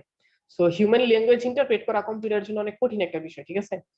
তো খুব বেশি সময় হয় নাই যে কম্পিউটারের ওই ক্যাপাবিলিটি আসছে বা ওইটা পসিবল হচ্ছে আর কি। এখন কম্পিউটার হিউম্যান ল্যাঙ্গুয়েজ মোটামুটি বুঝতে পারে। সেই সানস্প্রিং হচ্ছে ইন্টারেস্টিং ব্যাপার হচ্ছে, এই সানস্প্রিং একটা মুভি, ছোট একটা শর্ট ফিল্ম, এবং এই শর্ট ফিল্মের যে স্ক্রিপ্টটা সেটা একটা ডিপ লার্নিং মডেল লিখছে। ঠিক আছে। সো এই সানস্প্রিং মুভির স্ক্রিপ্টটা ডিপ লার্নিং মডেল লিখছে এবং এটা থেকে একটা ছোট শর্ট ফিল্ম করা হয়েছে। সো ইউটিউবে যদি আপনারা সানস্প্রিং লিখে সার্চ করেন তাহলে এই মুভিটা দেখতে পাবেন। সো আশা করি এটা প্রিটি একটা অ্যামেজিং একটা এক্সাম্পল যে কম্পিউটার কত মজার মজার জিনিস অ্যাচিভ করতে পারে, কত মজার জিনিস অ্যাকমপ্লিশ করতে পারে। ঠিক আছে। সো এটা হচ্ছে সানস্প্রিং। এটা ইউটিউবে সার্চ করলে দেখতে পারবেন। অ্যামেজিং। হয়তো একটু সেন্স তৈরি করবে না যে অ্যাকচুয়ালি মানুষ যেরকম সুন্দর করে প্লট তৈরি করে, কম্পিউটার সেটা পুরোপুরি পারে নাই, তবে একটা স্ক্রিপ্ট লিখতে পারছে, এটা অনেক বড় বিষয় আর কি। ঠিক আছে। ওকে, সো অনেক কিছু ডেমনস্ট্রেশন দেখলাম আমরা ডিপ লার্নিং এ। ডিপ লার্নিং জিনিসটা কি এটা একটু জেনে নেই। ঠিক আছে। সো আমরা প্রথমেই বলছি এআই এর ধারণা, এআই এর সাবফিল্ড হচ্ছে মেশিন লার্নিং, মেশিন লার্নিং এর সাবফিল্ড হচ্ছে deep learning. So deep learning যে জিনিসটা, যে টেকনিকটা, সেটা আসছে হিউম্যান ব্রেন থেকে। সো হিউম্যান ব্রেন যেভাবে কাজ করে সেটা হচ্ছে, হিউম্যান ব্রেনের মধ্যে বিলিয়ন বিলিয়ন নিউরন আছে, একটা নিউরন একটার সাথে ইন্টারকানেক্টেড, এবং আমরা যখন নতুন কোনো কিছু শিখি তখন একটা নিউরন ফায়ার আপ হয় এবং সেটা অন্য নিউরনের সাথে কানেকশন তৈরি করে এবং ডাটা পাস করে বা ইনফরমেশন, ইলেকট্রিক্যাল সিগন্যাল পাস করে। এইভাবে আমরা ছোট থেকে শিখতেছি এবং আমাদের ব্রেন কাজ করতেছে। সো সায়েন্টিস্টরা চিন্তা করলো যে আমরা কি সিমিলার কিছু তৈরি করতে পারি হিউম্যান ব্রেনের মতো। ওই কোশ্চেনের থেকেই এই ডিপ লার্নিং ফিল্ডের মানে সৃষ্টি আর কি, বা ইনভেনশন। অ্যাকচুয়ালি ডিপ লার্নিং যে টেকনিকটা ইউজ করে সেটাকে বলা হয় আর্টিফিশিয়াল নিউরাল নেটওয়ার্ক। হিউম্যানের আর্টিফিশিয়াল বলতেছি কারণ হচ্ছে এটা হিউম্যান কি বলে আর্টিফিশিয়াল জিনিসটা, আমাদের যে নিউরন, আমাদের ব্রেনের ভিতরে একটা নিউরাল নেটওয়ার্ক আছে, নিউরন যেটা তৈরি করছে। আর ডিপ লার্নিং এ আমরা একটা ফেক নিউরাল নেটওয়ার্ক তৈরি করতেছি যেটা ম্যানমেড, এজন্য এটাকে আমরা আর্টিফিশিয়াল নিউরাল নেটওয়ার্ক বলতেছি। সো আর্টিফিশিয়াল নিউরাল নেটওয়ার্কটা যেন মানুষের ব্রেনের নিউরনের মতো কাজ করে সেটা মিমিক বা সেটা ইমিটেট করা হয় আর কি। ঠিক আছে। Okay, so in short, deep learning এর যে অ্যাপ্রোচটা বা নিউরাল নেটওয়ার্ক যে অ্যালগরিদমটা বা যে টেকনিকটা সেটা হচ্ছে হিউম্যান ব্রেন থেকে নেওয়া।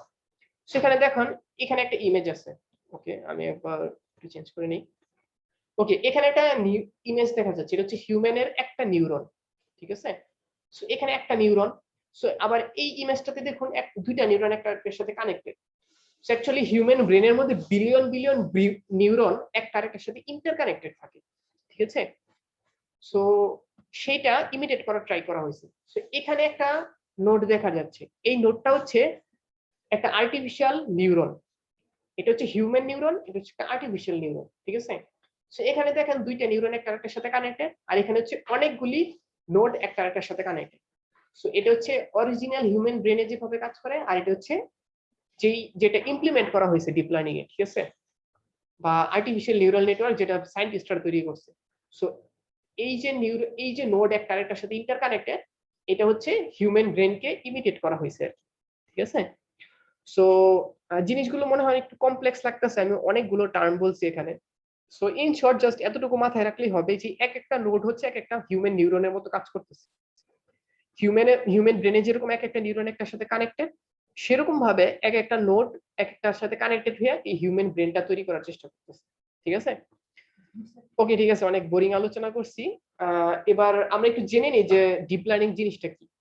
সো আমি প্রথম থেকেই কিন্তু বলে আসতেছিলাম রেকমেন্ডেড সিস্টেম। মেশিন লার্নিং ওইটার এক্সাম্পল দিছি, ডিপ লার্নিং ওইটার এক্সাম্পল দিছি। ঠিক আছে? সো এখানে দেখি যে অ্যাকচুয়ালি কি হচ্ছে এটা কি। সো ডিপ লার্নিং, আমরা মেশিন লার্নিং এবং ডিপ লার্নিং কোনটা কখন ইউজ করব, এবং ডিপ লার্নিং এর আমাদের দরকারটাই বা কি। মেশিন লার্নিং মডেলই তো আমাদের সব কাজ করে দিচ্ছে, ট্রেডিশনাল যে মেশিন লার্নিং অ্যালগরিদম গুলো আছে। ঠিক আছে? সো এখানে একটা সমস্যা আছে। সমস্যাটা হচ্ছে, আমি প্রথমেই বলে দিছি যে আমরা প্রতিদিন huge amount of data generate করতেছি। সো একটা ট্রেডিশনাল থিঙ্কিং আছে, সেই ট্রেডিশনাল থিঙ্কিংটা হচ্ছে মেশিন লার্নিং মডেল যত বেশি ডাটা হয়, মেশিন লার্নিং মডেল তত ভালো কি বলে পারফরমেন্স দেয়। ওকে, আমি আরেকবার রিক্যাপ দেওয়ার চেষ্টা করি। মেশিন লার্নিং মডেলে আমরা হচ্ছে অনেক পরিমাণ ডাটা ইনপুট দিই, সেই এবং বলি যে আমরা কি চাই, সেই ডাটা দেখে দেখে মেশিন লার্নিং মডেল শিখে। ঠিক আছে? এটা হচ্ছে মেশিন লার্নিং, আমি কিন্তু আরেকবার বললাম। সো মেশিন লার্নিং মডেল হচ্ছে ডাটা দেখে দেখে শিখে। সো মেশিন লার্নিং মডেল যেহেতু ডাটা দেখে দেখে শিখে, সো ডাটা যত বেশি হবে মেশিন লার্নিং মডেল তত ভালো পারফরমেন্স দিবে। ঠিক আছে? সো কিন্তু এখানে একটা সমস্যা আছে। এখানে সমস্যাটা হলো, একটা ডাটা যখন অনেক বেশি হয়ে যাবে, ডাটা যদি অনেক বেশি হয়ে যায়, তাহলে নর্মাল মেশিন লার্নিং মডেল আর ভালো কি বলে ভালো প্রিডিকশন দিতে পারে না। যেমন এই যে এখানে গ্রাফটা দেখুন, ডাটা বাড়ার সাথে ডাটা বাড়তেছে, প্লাস হচ্ছে মেশিন লার্নিং মডেলের পারফরমেন্সও বাড়তেছে, কিন্তু একটা সার্টেন টাইমে গিয়ে ডাটা বাড়লেও আর ট্রেডিশনাল মেশিন লার্নিং মডেলের পারফরমেন্স বাড়তেছে না। ঠিক আছে? সো এটা একটা প্রবলেম। সো এই প্রবলেমটা সলভ করে দিছে আমাদের ডিপ লার্নিং অ্যালগরিদম। ঠিক আছে? সো ডিপ লার্নিং এর ক্ষেত্রে এই সমস্যাটা নাই। ডিপ লার্নিং এর ক্ষেত্রে আপনি যত ডাটা বাড়াবেন তত ইমপ্রুভ হবে, যেটা ট্রেডিশনাল মেশিন লার্নিং এর প্রবলেম ছিল। ঠিক আছে? সো এই জিনিসটা হয়তো একটু কমপ্লেক্স লাগতে পারে, কিন্তু সমস্যা নাই। জাস্ট এটা রাফ আইডিয়া মানে মাথায় রাখুন যে ডিপ লার্নিং মডেল হচ্ছে বিগ ডাটা হ্যান্ডেল করতে পারে, কিন্তু traditional machine learning model big data handle করতে পারে না। ঠিক আছে? জাস্ট এই পয়েন্টটা মাথায় রাখলেই চলবে। কারণ আমরা নেক্সট লেকচার গুলোতে বা পরবর্তীতে আমরা পরবর্তী উইক গুলোতে যে লেকচার গুলো নিব, সেখানে সবগুলো খুব সুন্দরভাবে এক্সপ্লেন করা হবে, আপনারা নিজেরা ইভেন ইমপ্লিমেন্টও করবেন। ঠিক আছে? So bear with me. Okay, so আমি এখানে অনেকগুলো টার্ম নিয়ে কথা বললাম, মাথার মধ্যে হয়তো ঘুরতে থাকবে অনেক কিছু, অনেক কিছু হয়তো কনফিউজিং লাগতেছে। সো এখানে আমি আরেকটা অ্যাট এ গ্লেন্স সবকিছু যেন আবার মাথায় মানে একটু চিন্তা করতে পারে সেজন্য। সো আবার AI, machine learning, deep learning, এই জিনিসগুলো কি এতক্ষণ আলোচনা করলাম, এটা হচ্ছে একটা quick recap. So artificial intelligence কি? আর্টিফিশিয়াল ইন্টেলিজেন্স হচ্ছে এরকম একটা সিস্টেম যেটা হচ্ছে হিউম্যান, মানুষ যেভাবে চিন্তা করে কম্পিউটার যেন এরকম চিন্তা করতে পারে, এরকম একটা সিস্টেম ইমপ্লিমেন্ট করা। এটা হচ্ছে আর্টিফিশিয়াল ইন্টেলিজেন্স। সো বুঝতেই পারতেছেন হিউম্যানের মতো চিন্তা করা এত সহজ না। সো এখানে অনেক ব্যাপার স্যাপার আছে, একটু আগে বললাম। সো আর্টিফিশিয়াল ইন্টেলিজেন্স অনেক হিউজ একটা এরিয়া। ঠিক আছে? আর্টিফিশিয়াল ইন্টেলিজেন্স অনেক হিউজ একটা এরিয়া। সো মেশিন লার্নিং হচ্ছে আর্টিফিশিয়াল ইন্টেলিজেন্স একটা ছোট্ট ফিল্ড। ঠিক আছে? মেশিন লার্নিং হচ্ছে আর্টিফিশিয়াল ইন্টেলিজেন্সের একটা ছোট্ট সাব ফিল্ড, যেটা হচ্ছে জাস্ট প্রিডিকশন দেয়। আমরা যেরকম বিভিন্ন কিছু দেখে শিখি, সো এরকম একটা মেশিন লার্নিং এর জন্য, আর্টিফিশিয়াল ইন্টেলিজেন্সের জন্য ওটা করতে পারে, এর জন্য এটার একটা সাব ফিল্ড হচ্ছে মেশিন লার্নিং। ঠিক আছে? সো ডিপ লার্নিং কি? ডিপ লার্নিং হচ্ছে, মেশিন লার্নিং হচ্ছে অনেকগুলো অ্যালগরিদম নিয়ে কাজ করে, অনেকগুলো অ্যালগরিদম নিয়ে কাজ করে, এবং সে নিজে নিজে লার্ন করে ডাটা দেখে দেখে। কিন্তু ডিপ লার্নিং যেটা করে, সে অনেক অ্যালগরিদম ইউজ করবে না। ডিপ লার্নিং শুধুমাত্র নিউরাল নেটওয়ার্ক নিয়ে কাজ করে। হিউম্যান ব্রেন যেরকম কাজ করে সেরকম ভাবে নিউরাল নেটওয়ার্ক নিয়ে সে কাজ করে। ঠিক আছে? তো আশা করি আপনার এই পর্যন্ত যদি অনেক কিছু কমপ্লেক্স হয়ে যায়, আশা করি এই জিনিসটা ইজি করে দিচ্ছে। আমি এক লাইনে আরেকবার বলি, আর্টিফিশিয়াল ইন্টেলিজেন্স অনেক ব্রড একটা এরিয়া, মেশিন লার্নিং হচ্ছে সেটার একটা সাব ফিল্ড, ডিপ লার্নিং হচ্ছে মেশিন লার্নিং এর একটা সাব ফিল্ড। ঠিক আছে? সো আমি জানি প্রথম থেকে অনেক কিছু আমি আলোচনা করেছি, অনেক কিছু কনফিউজিং লাগতে পারে। সো জাস্ট কোনো সমস্যা নাই, লাস্টে যেই শর্ট বা এক লাইনে দুই লাইনে যে রিক্যাপ গুলো দিচ্ছি ওগুলি মাথায় রাখলেই হবে। ঠিক আছে? ওকে, সো মোটামুটি স্লাইড শেষ এখানে। এখন কিছু মিসকনসেপশন আছে। মিসকনসেপশন কি? মানুষের কিছু ভুল ধারণা আছে, ঠিক আছে? মানুষের কিছু একটা ভুল ধারণা হচ্ছে যে AI has reached its peak stage, ঠিক আছে? মানে এআই হচ্ছে আমাদের কাছে একদম পুরোপুরি একটা এআই আছে, মানুষের মতো চিন্তা করতে পারে, অনেকে চিন্তা করে এটা, ঠিক আছে? আপনারা হয়তো ওই যে স্লাইডের শুরুতে আমরা বলছিলাম, আপনারা হয়তো অনেকে এআই ক্যামেরা ইউজ করেন, ফোনে ইউজ করেন। সো এটা অ্যাকচুয়াল এআই না, ঠিক আছে? সো বর্তমানে যে এআইটা আছে এটা মানুষের মতো চিন্তা করতে পারে না, এবং আমরা যেই এআই এর ডেফিনেশন দিছি সেটার ধারে কাছেও নাই, ঠিক আছে? কিন্তু এআই এর বা আর্টিফিশিয়াল ইন্টেলিজেন্স এর অনেক ফিল্ড ইমপ্রুভ হচ্ছে, ডে বাই ডে প্রচুর ইমপ্রুভ হচ্ছে। এবং আমরা ভবিষ্যতে আশা করতে পারি যে একটা মানুষের মতো চিন্তা করতে পারে বা এরকম একটা এআই থাকবে, বা এআই তৈরি করা পসিবল হবে। কিন্তু এআই এখনো ওরকম পিক স্টেজে পৌঁছায় নাই, ঠিক আছে? সো এআই, মেশিন লার্নিং এগুলি ইন্টারচেঞ্জেবল টার্ম, এটা একটা ভুল ধারণা, ঠিক আছে? AI, machine learning, deep learning এগুলি কখনোই একটা আরেকটার সাথে ইন্টারচেঞ্জেবল না, কারণ এগুলির মধ্যে খুব হিউজ ডিফারেন্স আছে একটা, ঠিক আছে? একটু আগে আমি বলে আসছি যে ডিপ লার্নিং হচ্ছে মেশিন লার্নিং এর সাব ফিল্ড, মেশিন লার্নিং হচ্ছে আর্টিফিশিয়াল ইন্টেলিজেন্সের একটা সাব ফিল্ড, ঠিক আছে? Okay, so AI will take away your jobs, ঠিক আছে? এটা হচ্ছে একটা, অ্যাকচুয়ালি এটা পুরোপুরি একটা মিসকনসেপশনের মধ্যে পড়ে না, কিন্তু এটা মজার একটা এক্সাম্পল হিসেবে আমি এখানে দিয়েছি। সো আস্তে আস্তে ডে বাই ডে সিস্টেম যত অটোমেট হচ্ছে বা এআই এর সাবফিল্ড গুলো যত ইমপ্রুভ হচ্ছে, মানুষের কাজ তো কমে যাচ্ছে, ঠিক আছে? সাপোজ চিন্তা করেন আপনারা গুগল ট্রান্সলেট অনেক ইউজ করছেন, ঠিক আছে না? হয়তো ইউজ করেন নাই, কিন্তু এটা খুবই একটা প্রিটি হ্যান্ডি টুল, ঠিক আছে? মোটামুটি যে কোনো ল্যাঙ্গুয়েজ আপনার কনভার্ট করে দিতে পারে। সো আগে আমরা দেখতাম যে কোন একটা মানুষ যদি অন্য ল্যাঙ্গুয়েজ না পারে, তার ট্রান্সলেটরের দরকার পড়তেছে বা তার সেই ল্যাঙ্গুয়েজটা শিখতে হচ্ছে, ঠিক আছে? কিন্তু এখন গুগল ট্রান্সলেট আছে, আমাদের সেই জিনিস দরকার নাই। সো মিডল ম্যান চলে যাচ্ছে। সো এই জন্য এআই যত অটোমেট হচ্ছে, যে সিস্টেম যত অটোমেট করতেছে, তত হচ্ছে আমাদের কি বলে অনেকের জব চলে যাচ্ছে। সো একটা মজার একটা ওয়েবসাইট আছে, will robot take away my job .com, ঠিক আছে? সো এই ওয়েবসাইটে গিয়ে যদি আপনি সার্চ করেন একটা স্পেসিফিক অকুপেশন লিখে, তাহলে এখানে একটা পসিবিলিটি দেখাবে যে ভবিষ্যতে কি এআই আপনার জব নিয়ে যাবে নাকি নিয়ে যাবে না, ঠিক আছে? তো এটা ট্রাই করতে পারেন যার মাথায় যে অকুপেশন আছে, ঠিক আছে? এটা ফান হিসেবে আমি এটা এখানে অ্যাড করেছি আর কি। সো এই যে আরেকটা মিসকনসেপশন, সেটা হচ্ছে you need a gigantic amount of data, ঠিক আছে? সো আমরা প্রথম থেকে বলতেছি মেশিন লার্নিং, ডিপ লার্নিং মডেলে যত ডাটা হয় তত মেশিন লার্নিং মডেল ইমপ্রুভ করে, পারফরমেন্স ইমপ্রুভ করে। কিন্তু অনেকে কিন্তু সব ফিল্ডে আমাদের এনাফ ডাটা থাকে না, ঠিক আছে? যেমন চিন্তা করেন আমরা করোনার যে টিকা বানাইতে এতদিন লেট হয়েছে, টিকা তৈরি করতে, যে আমাদের করোনা টিকা তৈরি করতে এতদিন লেট হয়েছে, এটার কারণ হচ্ছে করোনা সম্পর্কে আমাদের এনাফ ইনফরমেশন ছিল না, ঠিক আছে? সো অনেক কাজ করতে গেলে আমাদের এনাফ ইনফরমেশন থাকবে না, কিন্তু তাই বলে কি আমরা কাজ করব না এবং কাজ করা যাবে না? সো আনসার হলো হ্যাঁ, অবশ্যই কাজ করা যাবে। সেটা সবসময় বেশি ডাটা হলে মেশিন লার্নিং বা ডিপ লার্নিং মডেলের জন্য অবশ্যই ভালো, কিন্তু এটা সবসময় নেসেসারি না বা ম্যান্ডেটরি না যে তোমার সবসময় জায়গায় কেন অ্যামাউন্ট অফ ডাটা লাগবে বা সবসময় তোমার বেশি ডাটা দিয়ে কাজ করা লাগবে। ওকে, সো আরেকটা হচ্ছে এআই লার্নস ইটসেলফ। সো আমি কিন্তু প্রথম থেকে বলতেছি যে মেশিন লার্নিং মডেল নিজে নিজে শিখে, বলতেছি, কিন্তু এখানে একটু একটা ট্রেড অফ আছে, এখানে একটু কারেকশনের বিষয় আছে। সো এই যে মেশিন লার্নিং মডেল বা ডিপ লার্নিং মডেল যে লার্ন করতেছে, এখানে আমাদের মডেলকে প্রথমে আমরা বলতেছি আমরা কি চাই, তারপর মডেলকে অনেক অনেক এক্সাম্পল দিতে হচ্ছে, ঠিক আছে? সেই এক্সাম্পল দেখে দেখে শিখতেছি। সো এআই এখনো এত স্মার্ট হয় নাই যে সে নিজে নিজে সবকিছু শিখে ফেলবে। যেমন সাপোজ আমি বললাম যে কি বলে স্টক প্রাইসটা আমার স্টক প্রাইসের ডাটাটা আমাকে অ্যানালাইসিস করে দাও, ঠিক আছে? বা অমুক যেমন মাইক্রোসফটের স্টক প্রাইস বাড়বে না কমবে সেটা আমাকে বলে দাও, ঠিক আছে? তো এটা মেশিন নিজে নিজে করতে পারবে না, আমাকে ওইখানে একটা নির্দিষ্ট ইনপুট দিতে হবে, নির্দিষ্ট একটা অ্যালগরিদম অ্যাপ্লাই করতে হবে, তারপর সে পারবে। সো এআই এখনো নিজে নিজে শিখে ফেলবে ওই ক্যাপাবিলিটি নাই, ঠিক আছে? ওকে, সো অনেক কিছু নিয়ে আলোচনা করেছি। তো মোটামুটি আমাদের আলোচনা শেষ পর্যায়ে আছি এখন। এখন হচ্ছে টুলস, যে আমরা এত কিছু বললাম, ডাটা সায়েন্সের কথা বললাম, মেশিন লার্নিং এর কথা বললাম, ডিপ লার্নিং এর কথা বললাম। সো এত কথাবার্তা বললাম, এই যে কাজগুলো, এই কাজগুলো আমরা কি কোন টুলস ইউজ করে করতে পারি, ঠিক আছে? ওকে, সো টুলস এর প্রথমে আসে ল্যাঙ্গুয়েজের কথা। সো আমরা যেহেতু মডিফিকেশন করব, আমাদের অবশ্যই কোনো না কোনো ল্যাঙ্গুয়েজ ইউজ করতে হবে।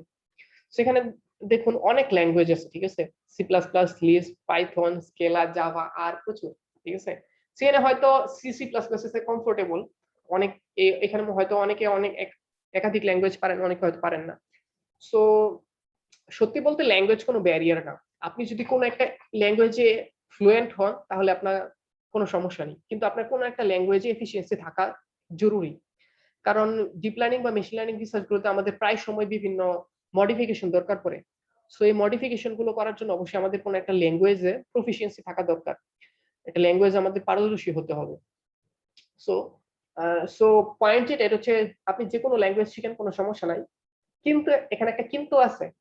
সেই কিন্তুটা হচ্ছে আমরা যে এই কাজগুলো করবো, এই কাজগুলো করার জন্য অনেক টাইপের ইমপ্লিমেন্টেশন লাগবে, অনেক টাইপের অ্যালগরিদম লাগবে। সো এই অনেক কিছু টুলস অলরেডি ইমপ্লিমেন্ট করা আছে কিছু ল্যাঙ্গুয়েজে। এই কাজটার জন্য বা মেশিন লার্নিং, ডাটা সায়েন্স এই টাইপের কাজের জন্য সবচেয়ে বেশি যে ল্যাঙ্গুয়েজটা ইউজ হয় এটা হচ্ছে পাইথন, ঠিক আছে। সো পাইথন হয়তো অনেকে পারেন না, অনেকে হয়তো সিসি প্লাস প্লাস পারেন, অনেকে হয়তো ভাবতে পারেন যে কি ব্যাপার, আমার একটা নতুন ল্যাঙ্গুয়েজ শেখা লাগবে এটার জন্য।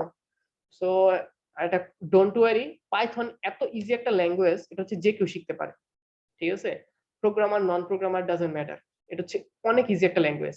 আর পাইথন ইউজ করার আরেকটা কারণ আছে, পাইথন ইউজ করার কারণ হচ্ছে পাইথনে এত এত টুলস ইমপ্লিমেন্ট করা আছে, বা এত এত টুলস, এত এত লাইব্রেরি অ্যাভেলেবেল আছে, যেগুলো হচ্ছে আমি যদি সি প্লাস প্লাসে কাজ করতে যাই সবগুলো আমার নিজের করতে হবে। এবং এগুলি আমি নিজে যদি ইমপ্লিমেন্ট করতে চাই, আমার যে সময় লাগবে সেই সময়ে আমি পাইথন ইউজ করে বেশ কিছু কাজ করে ফেলতে পারবো, ঠিক আছে। সো আমার পয়েন্টটা আশা করি সবাই বুঝতে পারছেন। এখানে হচ্ছে কিছু ল্যাঙ্গুয়েজে অনেক পরিমাণ টুলস অলরেডি ইমপ্লিমেন্ট করা আছে। সো আমরা কেন কষ্ট করে অন্য ল্যাঙ্গুয়েজ ইউজ করে মানে কষ্ট করতে যাব। সো এর জন্য আমরা পাইথন প্রিফারেবল আর কি। আমাদের যে পরবর্তী যে ওয়ার্কশপ গুলো হবে সেগুলো সব পাইথন ল্যাঙ্গুয়েজ বেসড হবে আর কি, ঠিক আছে। সো এটা নিয়ে টেনশনের কিছু নেই যে নতুন একটা ল্যাঙ্গুয়েজ শিখতে হবে, এটা নিয়ে টোটালি টেনশনের কিছু নেই। কারণ আমরা যখন পাইথনের ওয়ার্কশপ বা পাইথনের যে লেকচার নিব, তখন আপনারা দেখতে পাবেন যে পাইথন অ্যাকচুয়ালি কত ইজি ল্যাঙ্গুয়েজ, হিউম্যান লেভেলের অনেকটা কাছাকাছি, ঠিক আছে। So don't worry. Okay, so আমরা ডাটা সায়েন্স নিয়ে আলোচনা করেছি। ডাটা সায়েন্সের একটা কাজ হচ্ছে ডাটা ভিজুয়ালাইজেশন এবং ডাটা প্রি প্রসেসিং। তো ডাটা ভিজুয়ালাইজেশন এবং প্রি প্রসেসিং এর জন্য আমরা কি কি লাইব্রেরি ইউজ করতে পারি? সো ডাটা প্রি প্রসেসিং এর জন্য পান্ডাস এবং নামপাই খুবই পপুলার লাইব্রেরি। আমি কিন্তু আবারও বলছি যে আমরা পাইথন ইউজ করতেছি। সো এখানে যে টুলস গুলো আমি বলবো সেই সবগুলি টুলসই হবে Python based, least maximum tools গুলি পাইথন বেসড হবে আর কি, ঠিক আছে। সো পান্ডাস এবং নামপাই এই দুইটা জিনিস ইউজ করা হয় ডাটা প্রি প্রসেসিং এর জন্য, খুবই পপুলার পাইথনে। তারপর আরেকটা আছে ম্যাটপ্লটলিব। ম্যাটপ্লটলিব, সিবর্ন, প্লটলি, ট্যাবলু, এই যে চারটা সফটওয়্যার দেখা যাচ্ছে বা চারটা টুলস দেখা যাচ্ছে, এই চারটা টুলস হচ্ছে ডাটা ভিজুয়ালাইজেশনের জন্য বা ডাটা অ্যানালাইসিসের জন্য, ঠিক আছে। ম্যাটপ্লটলিব, সিবর্ন, প্লটলি, এই তিনটা হচ্ছে পাইথন ইউজ করে আপনি কিভাবে ডাটা ভিজুয়ালাইজেশন করবেন, ঠিক আছে।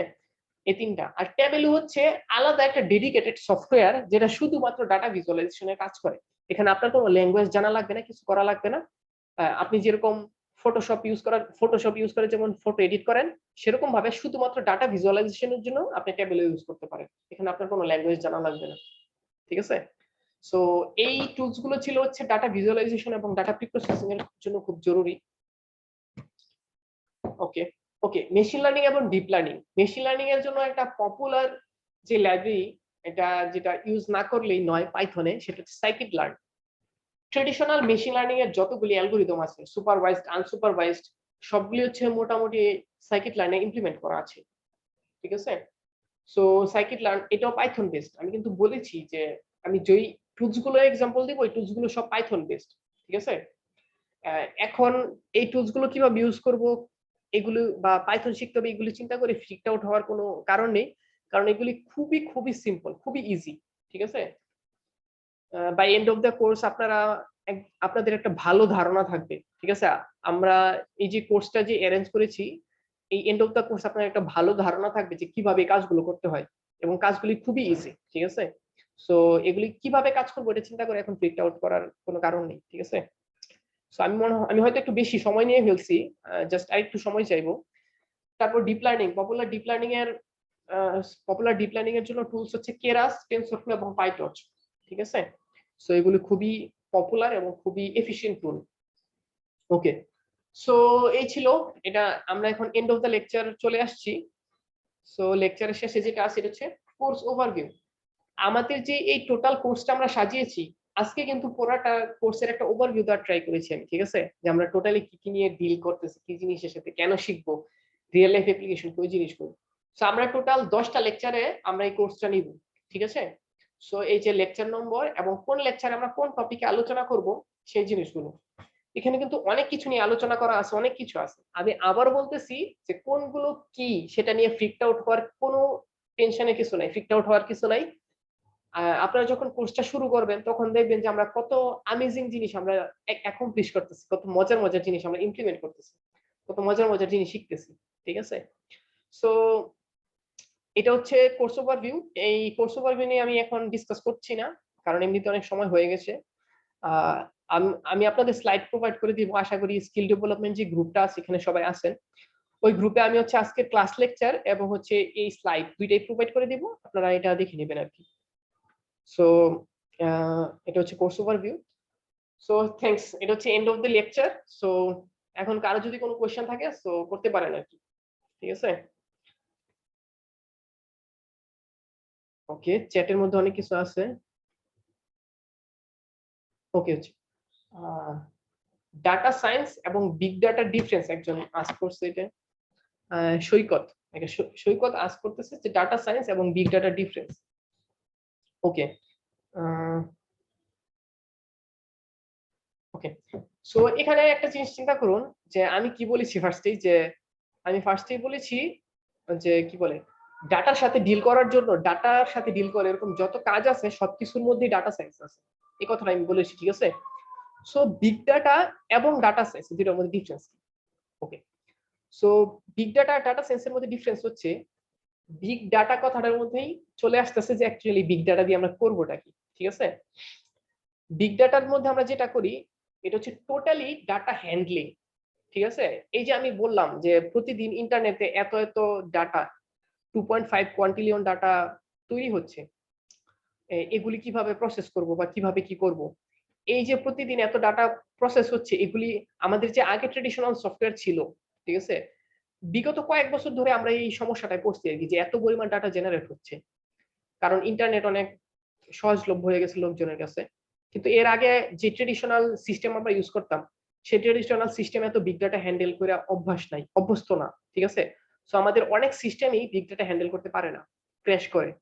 সো এই বিগ ডাটা হ্যান্ডেল করার জন্য যে সিস্টেম বা যে টেকনোলজি দরকার, বা আমরা যেটা ইউজ করি বিগ ডাটা হ্যান্ডেলিং করার জন্য, ইনপুট আউটপুট বা স্টোর করার জন্য, এই টোটাল জিনিসটা, টোটাল অ্যানালাইসিস বা টোটাল জিনিসটা হচ্ছে বিগ ডাটা ফিল্ডের আওতায়, ঠিক আছে। যে বিগ ডাটা নিয়ে কিভাবে কাজ করব, big data management, big data input output, big data storing, এই সব কিছু হচ্ছে বিগ ডাটার আন্ডারে। আর ডাটা সায়েন্স হচ্ছে টোটালি ডাটা কিভাবে অ্যানালাইসিস করবে, ঠিক আছে, সেই ডাটার কিভাবে ডিল করবে, ঠিক আছে। আচ্ছা, আমি একটা, আমার মাথায় এখন এই মুহূর্তে এক্সাম্পল আসতেছে না, কিন্তু আমি যদি একটা এক্সাম্পল দেই, বিগ ডাটা জিনিসটা হচ্ছে অনেকটা বাজার থেকে সবজি আনার মতো, ঠিক আছে। বাজার থেকে আপনি যদি প্রচুর পরিমাণ সবজি আনেন তাহলে আপনার বড় ট্রাক লাগবে। আপনি যদি প্রচুর পরিমাণ সবজি এক জেলা থেকে আরেক জেলা নিয়ে যান তাহলে আপনার ট্রাক প্রয়োজন হবে। এবং সেই সবজিটা দিয়ে আপনি কি করবেন সেটা ম্যাটার করে হচ্ছে ইন্ডিভিজুয়াল ইউজারের উপর। সে সবজি দিয়ে তরকারি রাখতেছে নাকি সে সবজি দিয়ে সবজি কোথাও ফেলে দিতেছে নাকি সে সবজি বিক্রি করতেছে, ঠিক আছে। তো সবজি কিভাবে আমি ট্রান্সপোর্ট করতেছি এক জায়গা থেকে আরেক জায়গায়, সেই জিনিসটার আগে আপনারা তুলনা করতে পারেন বিগ ডাটার সাথে। কারণ বিগ ডাটা হচ্ছে data input output, data management নিয়ে কাজ করে। আর ডাটা সায়েন্স হচ্ছে সেই ডাটাটা নিয়ে কি করবে, ঠিক আছে, সেই ডাটাটা নিয়ে কি করবে, সে অ্যানালাইসিস করবে নাকি সেই ডাটাটা ভিজুয়ালাইজ করবে, নাকি প্রিডিক্টিভ মডেল তৈরি করবে। সো ডাটা নিয়ে কি করবে সেই জিনিসটা, সেই কাজটা করে হচ্ছে ডাটা সায়েন্স ফিল্ড। আর বিগ ডাটার কাজটা হচ্ছে গিয়ে যে জাস্ট ডাটাটা ম্যানেজ করা, যে ডাটাটা ঠিক মতো আসতেছে কিনা, যেতেছে কিনা, ডাটাটা ঠিক মতো স্টোর করতে পারতেছি কিনা, ঠিক আছে, এই জিনিসটা। সো সৈকত কি আছে? হ্যালো। সো এটা ছিল আর কি সৈকতের কোশ্চেনের আনসার, যে difference between data science and big data. ঠিক আছে। ওকে, এখানে কমেন্টে একটা ফর্ম দেওয়া হয়েছে, ফিডব্যাক ফর্ম আর কি, যে আজকের ক্লাস করে বা আজকের ওয়ার্কশপ করে কাদের কি ফিডব্যাক। সো সবাই ফর্মটা একটু পূরণ করে দিও, ঠিক আছে। সো ওকে, আচ্ছা, আমরা এখন কিন্তু লাস্ট, আমাদের স্লাইড শেষ। সো আমি একজনের কোয়েশ্চেন অ্যান্সার দিলাম, আর কারো যে কোনো ধরনের কোনো কোয়েশ্চেন, আমি জানি অনেক কিছু নিয়ে আজকে আমি আলোচনা করেছি। সো টার্মগুলো অনেক কনফিউজিং, আমি জানি অনেক কনফিউজিং লাগবেও, এটাও সিম্পল। সো আমি জানতে চাচ্ছি যে কারো যদি কোনো কোয়েশ্চেন থাকে, so please feel free to. কেউ কি আছে কারো কোনো কোয়েশ্চেন?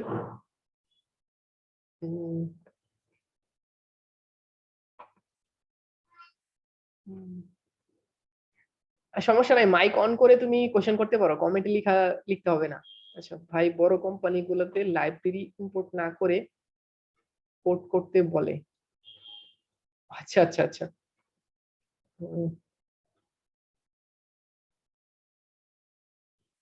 ওকে, আচ্ছা। সো একজন সৈকত আবার প্রশ্ন করছে যে ভাই, বড় বড় কোম্পানিগুলোতে লাইব্রেরি ইম্পোর্ট না করে কোড করতে বলে। হ্যাঁ আমি বুঝতেছি, তুমি কম্পিটিটিভ প্রোগ্রামিং এর পার্সপেক্টিভে এই কথাটা বলতেছো। আচ্ছা সৈকত কি আছো? তুমি মাইক অন করতে পারো, আমি তোমার সাথে একটু ডিসকাস করতে চাই। সেটা হচ্ছে, জি ভাই তুমি যেখানে কোশ্চেনটা করছো সেটা হচ্ছে কোডিং পার্সপেক্টিভ থেকে বা কম্পিটিটিভ প্রোগ্রামিং পার্সপেক্টিভ থেকে করছো না? জি ভাই, আপনার ইন্টারভিউতে অনেক হ্যাঁ। সময় বলে যে মানে লাইব্রেরি ইম্পোর্ট না করে না মানে না করে কার করে, হ্যাঁ। হ্যাঁ, সো অনেক code- সময় হতে পারে তোমার বলতে পারে যে যে কিউই একটা ডাটা স্ট্রাকচার, যে এটা ইমপ্লিমেন্ট করতে বলতে পারে, এটা ইমপ্লিমেন্ট করে কোনো কাজ করতে বলতে পারে যে তুমি এটা কি বলে পয়েন্টার ইউজ করে করো, তুমি এটার জন্য তুমি কোনো লাইব্রেরি ইউজ করতে পারবে না, ঠিক আছে না? তুমি তো এরকমই একটা কথা বলতেছো আমাকে। জি ভাই জি ওকে, সো অ্যাকচুয়ালি আমি যে লাইব্রেরির কথা বলতেছি, সেই লাইব্রেরি হচ্ছে, যেমন ধরো মেশিন লার্নিং সুপারভাইজ মডেলে রিগ্রেশন একটা অ্যালগরিদম আছে। রিগ্রেশন অ্যালগরিদম হচ্ছে কি করে?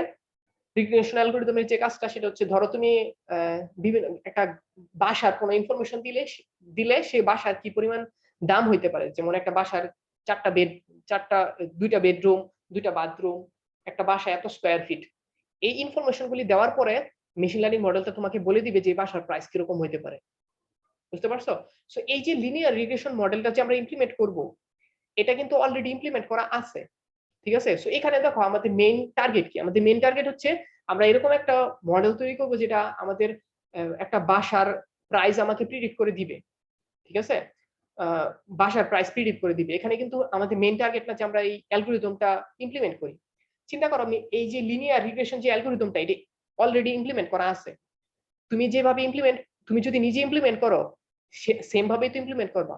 অ্যালগরিদম যেভাবে কাজ করে সেভাবেই তো ইমপ্লিমেন্ট করবা, তাই না?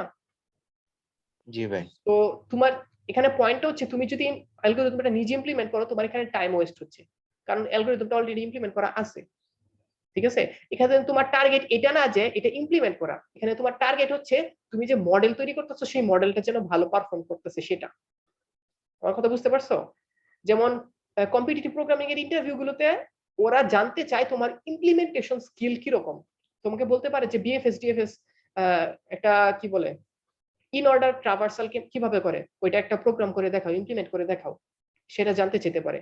কিন্তু তুমি যখন ডাটা সায়েন্স বা মেশিন লার্নিং ওই টাইপের ইন্টারভিউ যাইবা, ওরা তোমার কাছে জানতে চাইবো, একটা ডাটা দিব, বলবো এই ডাটাটা আমাকে অ্যানালাইসিস করে বলো এটার মধ্যে কোন অ্যালগরিদমটা সুইটেবল হবে।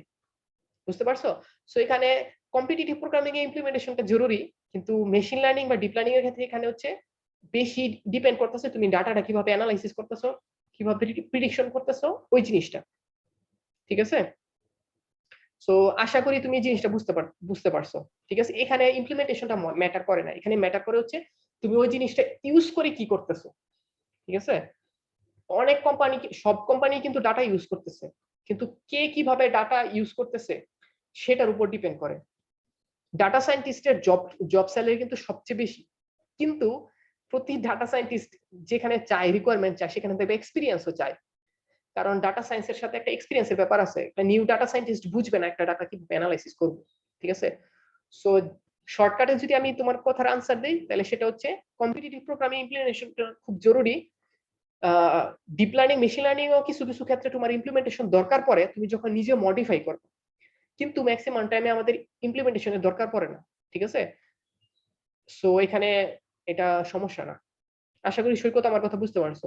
কনফিউশন থাকলে এখনো কোনো প্রশ্ন করতে পারো আচ্ছা যদি। ভাই, তাহলে ধরেন একজন মেকানিক্যাল ইঞ্জিনিয়ার, ও হচ্ছে মানে মেশিন লার্নিং নিয়ে কাজ করতেছে, ও তো আমাদের মতো কোডিং করতে পারবে না। No, হ্যাঁ, তো ওর সাথে আমার ডিফারেন্সটা কি হবে তাহলে? ও তো মেশিন লার্নিং এমনি শিখে যেতে পারবে। তাহলে একটা ধরেন গুগলে একটা জব সেক্টর আছে যেখানে একটা ডাটা সায়েন্টিস্ট লাগতেছে, তাহলে মানে আমি কিভাবে ওকে মানে ওভারকাম করে ওই জবটা পাইতে পারি? ওকে।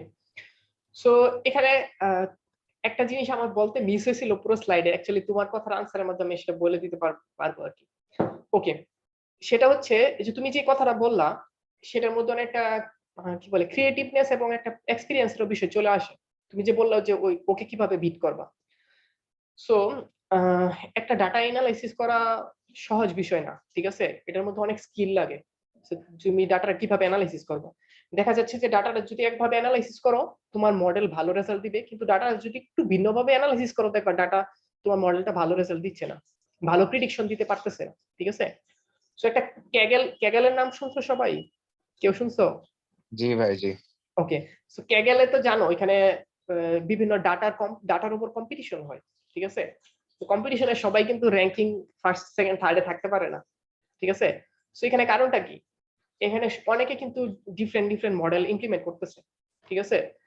তো সমস্যাটা কোন জায়গায়? সমস্যাটা হচ্ছে ডাটা অ্যানালাইসিস বা ডাটা প্রিপ্রসেসে কে কিভাবে কাজটা করতেছে সেটাই, ঠিক আছে? তো তুমি বিট করবা হচ্ছে তোমার স্কিল দিয়া, যে তুমি কত ভালোভাবে ডাটাটাকে প্রসেস করতে পারো বা কিভাবে ডাটাটা অ্যানালাইসিস করে তুমি ভালো রেজাল্ট দিতে পারো। আর এখানে আরো একটা মজার বিষয় যেটা বলি, এটা হচ্ছে মেশিন লার্নিং ডিপ লার্নিং যে ফিল্ডগুলি এইগুলি কিন্তু মানে নট ফর গ্রান্টেড, মানে পুরোপুরি তৈরি হয়ে যায় নাই। ডিপ লার্নিং কিন্তু এখনো একটা রিসার্চ ফিল্ডই বলা যায়। ডিপ লার্নিং এর অনেক অনেক অ্যালগোরিদম রিয়েল লাইফে ইউজ হচ্ছে, কিন্তু প্রতি বছর বছর এবং প্রতিনিয়তই ডিপ লার্নিং এর অনেক কিছু ভালো ভালো কন্ট্রিবিউশন আসতেছে, ঠিক আছে? যেমন ধরো আমি যদি ধরো সাপোজ একটা নাম্বার থিওরির কথা বলি, এটা একটা ছোট্ট একটা টপিক নাম্বার থিওরি। তো নাম্বার থিওরির মধ্যে অনেক কিছু আছে, এটা মোটামুটি নতুন কিছু ইমপ্রুভ হচ্ছে, খুব দ্রুত কি তেমন কিছু ইমপ্রুভ হচ্ছে? হচ্ছে না। নাম্বার থিওরি একটা ফিল্ড যেটা নিয়ে নাম্বার নিয়ে আলোচনা করা হয়, ঠিক আছে? সো মেশিন লার্নিং আর ডিপ লার্নিং যে ফিল্ডটা, এই ফিল্ডটা হচ্ছে প্রতিনিয়তই আপডেট হচ্ছে। সো তোমার কাজটা হবে যে তুমি ট্রেডিশনাল মেশিন লার্নিং অ্যালগরিদম গুলো ইমপ্লিমেন্ট করতে পারো, প্লাস মেশিন লার্নিং মডেলে কিন্তু এখনো অনেক সমস্যা আছে। মেশিন লার্নিং বা কম্পিউটার কিন্তু এখনো মানুষের কথা ঠিকমতো বুঝতে পারে না, অনেক জায়গায় অনেক গ্যাপ আছে। সো এই যে গ্যাপগুলো তুমি পূরণ করতে পারো এই অ্যালগরিদম, নতুন অ্যালগরিদম গুলো কি বলে পুরনো অ্যালগরিদম গুলো মডিফাই করে। এরকম ভাবে কিন্তু কাজগুলি হয়েও আসতেছে। দেখা গেছে মেশিন লার্নিং এ প্রথমে একটা মডেল ইমপ্লিমেন্ট করা হয়েছে, সেটা মোটামুটি একটা রেজাল্ট দেয়, সেই অ্যালগরিদমটা মডিফাই করে আরো ভালো রেজাল্ট দেওয়া হয়েছে। আমার কথা বুঝতে পারছো? সো তোমার ডিফারেন্সটা থাকবে যে তুমি আরো ইমপ্রুভ করবা সিস্টেমটাকে, এবং আরেকটা তোমার কন্ট্রিবিউশন থাকবে যে তুমি ভালো অন্যদের থেকে তোমার স্কিলটা ভালো থাকবে, যে ডাটা প্রিপ্রসেসিং বা ডাটা কি বলে অ্যানালাইসিসের ক্ষেত্রে। আর যেটা বলতে ভুলে গেছিলাম, এটা হচ্ছে এই টোটাল যে 10টা লেকচারের যে কোর্সটা আমরা নিব, সেই কোর্সের লাস্টে আমরা ক্যাগেলে ছোটখাটো একটা কম্পিটিশন অ্যারেঞ্জ করব, এবং সেই কম্পিটিশনে যারা যারা পার্টিসিপেট করবে সবাই সার্টিফিকেট পাবে, এবং যারা ফার্স্ট সেকেন্ড থার্ডে থাকবে তাদের জন্য তো স্পেশাল সার্টিফিকেটের ব্যবস্থা থাকবে, ঠিক আছে? সো এখানেও চিন্তার কিছু নাই, আমরা দেখায় দিব যে ক্যাগেলে কিভাবে কম্পিটিশনে পার্টিসিপেট করতে হয়, কিভাবে তোমরা ওটাতে মজা করে এই জিনিসগুলি কাজগুলো করতে পারো। এটা নিয়ে মানে কিভাবে করবো সেটা নিয়ে টেনশনের কিছু না, আমরা সব শিখিয়ে দিব, ঠিক আছে? সো আচ্ছা সৈকত, কি তোমার কথার আনসার পাইছো? জি ভাই, বুঝতে পারছি। থ্যাংক আচ্ছা, ইউ। ওকে। সো এখানে সাইমা আরেকজন কোশ্চেন করছে যে do I need to know linear algebra to learn ML. So linear algebra তো একটা সিম্পল একটা বিষয়, ঠিক না? এটা তো খুব কঠিন কিছু না। সৈকতের আনসার থেকে আমি আরেকটু আসি সাইমার আনসারে। সেটা হচ্ছে সৈকতকে আমি যেটা সাজেস্ট করেছি যে আমরা কম্পিউটার সায়েন্টিস্টরা যেটা করতে পারি এটা হচ্ছে মেশিন লার্নিং মডেলগুলো আরো মডিফাই করে আরো ভালো ইমপ্রুভ মডেল আমরা দিতে পারি, ঠিক আছে? সো এই ইমপ্রুভ মডেলগুলো দেওয়ার জন্য আমাদের আগে সিস্টেমটা কিভাবে কাজ করে সেটা বুঝতে হবে। সো এর জন্য অ্যালগরিদম গুলো কিভাবে কাজ করে সেই জিনিসগুলি ভালোভাবে বোঝার জন্য আমাদের একটু হালকা পাতলা লিনিয়ার অ্যালজেব্রা তো লাগবেই, ঠিক আছে? সো লিনিয়ার এটা নিয়ে আসলে আমরা মেশিন লার্নিং বা ডিপ লার্নিং এ হাই স্কুল পর্যন্ত বা ক্লাস 19 পর্যন্ত যেই ম্যাথটা বা যেই অ্যালজেব্রা বা যেই ম্যাথটা আমরা শিখছি ওটাই এনাফ, ঠিক আছে। সো ওটার বাইরে কিছু প্রয়োজন হয় না। অনেকে ফিট আউট হয়ে যায় যে এটা একটা মিসকনসেপশন, যে অনেকে ভাবে যে আমার হয়তো অনেক ম্যাথ জানা লাগবে, অনেক কিছু জানা লাগবে এটা শেখার জন্য। আমি জাস্ট একটু রোলগুলি ক্লিয়ার করতে চাই, ঠিক আছে, যে কি কি রোল হইতে পারে একজন মেশিন লার্নিং বা ডাটা সায়েন্টিস্টের, ঠিক আছে। সো একজন কম্পিউটার সায়েন্সের স্টুডেন্ট হিসেবে তুমি মেশিন লার্নিং মডেলগুলোকে কি বলে ইমপ্রুভ করতে পারো, বা তুমি একটা ভালো সুন্দর ডাটা অ্যানালাইসিস করতে পারো, সুন্দর ডাটা অ্যানালাইসিস করে মডেল দিতে পারো। তারপর তুমি অন্য এগুলি যদি তোমার কাছে কঠিন লাগে তাহলে তুমি সিম্পলি এক্সিস্টিং যে অ্যালগোরিদম গুলো আছে সেই অ্যালগোরিদম গুলি ইউজ করে তুমি অ্যানালাইসিস করতে পারো, সমস্যা নেই। So actually machine learning deep learning এটা হচ্ছে বিগিনার টু অ্যাডভান্স সবার জন্য অনেক প্রয়োজনীয় একটা বিষয় হয়ে গেছে, ঠিক আছে। দেখা গেছে শুধুমাত্র কম্পিউটার সায়েন্স না, সিভিল ইঞ্জিনিয়ার, অন্যান্য সব ফিল্ডে, মেডিকেল, অন্যান্য সব ফিল্ডে machine learning deep learning use করতেছে। সো ওরা কি ম্যাথ জানে, বা মেডিকেলে যারা আছে বা অন্যান্য ফিল্ডে যারা আছে তারা কি ম্যাথ জানে? তারা যেটা সিম্পলি করতেছে এটা হচ্ছে এক্সিস্টিং যে টুলস গুলি আছে এগুলি জাস্ট ইউজ করতেছে, ঠিক আছে, তাদের ম্যাথ জানার দরকার নাই। কিন্তু তুমি যদি ইনার ওয়ার্কিং সম্পর্কে জানতে চাও, ইনার ওয়ার্কিং সম্পর্কে তুমি যদি ক্লিয়ার হইতে চাও, এবং তোমার যদি টার্গেট থাকে যে হ্যাঁ আমি জানতে চাই কিভাবে কাজ করে এবং আমার ইচ্ছা আছে এই মেশিন লার্নিং মডেলটা ইমপ্রুভ করার, ঠিক আছে, সো সেখানে তুমি একটু ম্যাথ দিয়ে সেগুলি বুঝতে পারো। এবং আমি আবারও বলতেছি যে এটা টোটালি কোনো কঠিন ম্যাথ না, সিম্পল ম্যাথ, কিন্তু দেখা গেছে সিম্পল ম্যাথ গুলি একটা আরেকটার সাথে স্ট্যাক হয়ে হয়ে বা আমরা অনেক সময় বুঝতে চাই না বলে এটা অনেক কমপ্লেক্স মনে হয়। আসলে এটা হাই স্কুলের ম্যাথই এনাফ এটা বোঝার জন্য, ঠিক আছে। সো সাইমন আনসার কি ক্লিয়ার হয়েছে? ওকে, আমি জানি না সে এখন আছে কিনা, নাকি আমার বোরিং আলোচনা শুনে চলে গেছে। আচ্ছা হ্যাঁ, ও লেখছে ইয়েস, ওকে সে বুঝতে পারছে। ওকে, সো অনেক কিছু আলোচনা করলাম, শুধু দুইজন কোশ্চেন করলো। ক্লাস কি প্রতি সপ্তাহে একটা করে হবে? আচ্ছা, এটার ক্ষেত্রে হচ্ছে তোমরা হয়তো অনেকেই জানো যে আমাদের হচ্ছে অ্যান্ড্রয়েড ডেভেলপমেন্টের ওয়ার্কশপ হচ্ছে, আমরা নতুন মেশিন লার্নিং আর ডাটা সায়েন্সের ওয়ার্কশপ শুরু হলো। তারপর হচ্ছে আবার ওয়েব ডেভেলপমেন্টের ওয়ার্কশপ আছে, ঠিক আছে। সো অনেকগুলি ওয়ার্কশপ ক্লাস হচ্ছে, এখন হচ্ছে রোজা চলতেছে, ঠিক না। সো উইকে আমরা বেশি ক্লাস, আমাদের টার্গেট আছে যে উইকে 2টা করে ক্লাস দেওয়ার, উইকে 2টা করে ক্লাস। তার মানে এই না যে শুধুমাত্র মেশিন লার্নিং আর ডাটা সায়েন্সের উপর 2টা ক্লাস, ঠিক আছে। আমাদের যে 3টা ওয়ার্কশপ, ঠিক আছে, অনেকে হয়তো করতেছো, বাকি ওয়ার্কশপ গুলো অনেকে হয়তো করতেছো না। আমার পয়েন্ট যেটা, এই যে 3টা ওয়ার্কশপ যেটা হচ্ছে, সো এই 3টা ওয়ার্কশপের 2টা করে ক্লাস আর কি প্রতি উইকলি নেওয়ার চেষ্টা করা হবে আর কি, ঠিক আছে। তো এটা রোজার জন্য কনসিডার করে, না হলে হয়তো আরেকটু সপ্তাহে 3টা ক্লাস নেওয়া যেত, না হলে বেশি প্রেশার হয়ে যাবে তোমাদের উপর, ঠিক আছে। আর আমাদের স্পেসিফিক্যালি আমাদের কোর্স বা মেশিন লার্নিং ডাটা সায়েন্স ওয়ার্কশপের কথা যদি একটু বলি, তাহলে হচ্ছে আচ্ছা সৈকত বলতেছে যে চুয়েট অফ, আচ্ছা হ্যাঁ সৈকত ঠিক আছে, তুমি বলতেছে চুয়েট অফ, এটা আমরাও ভাবছিলাম।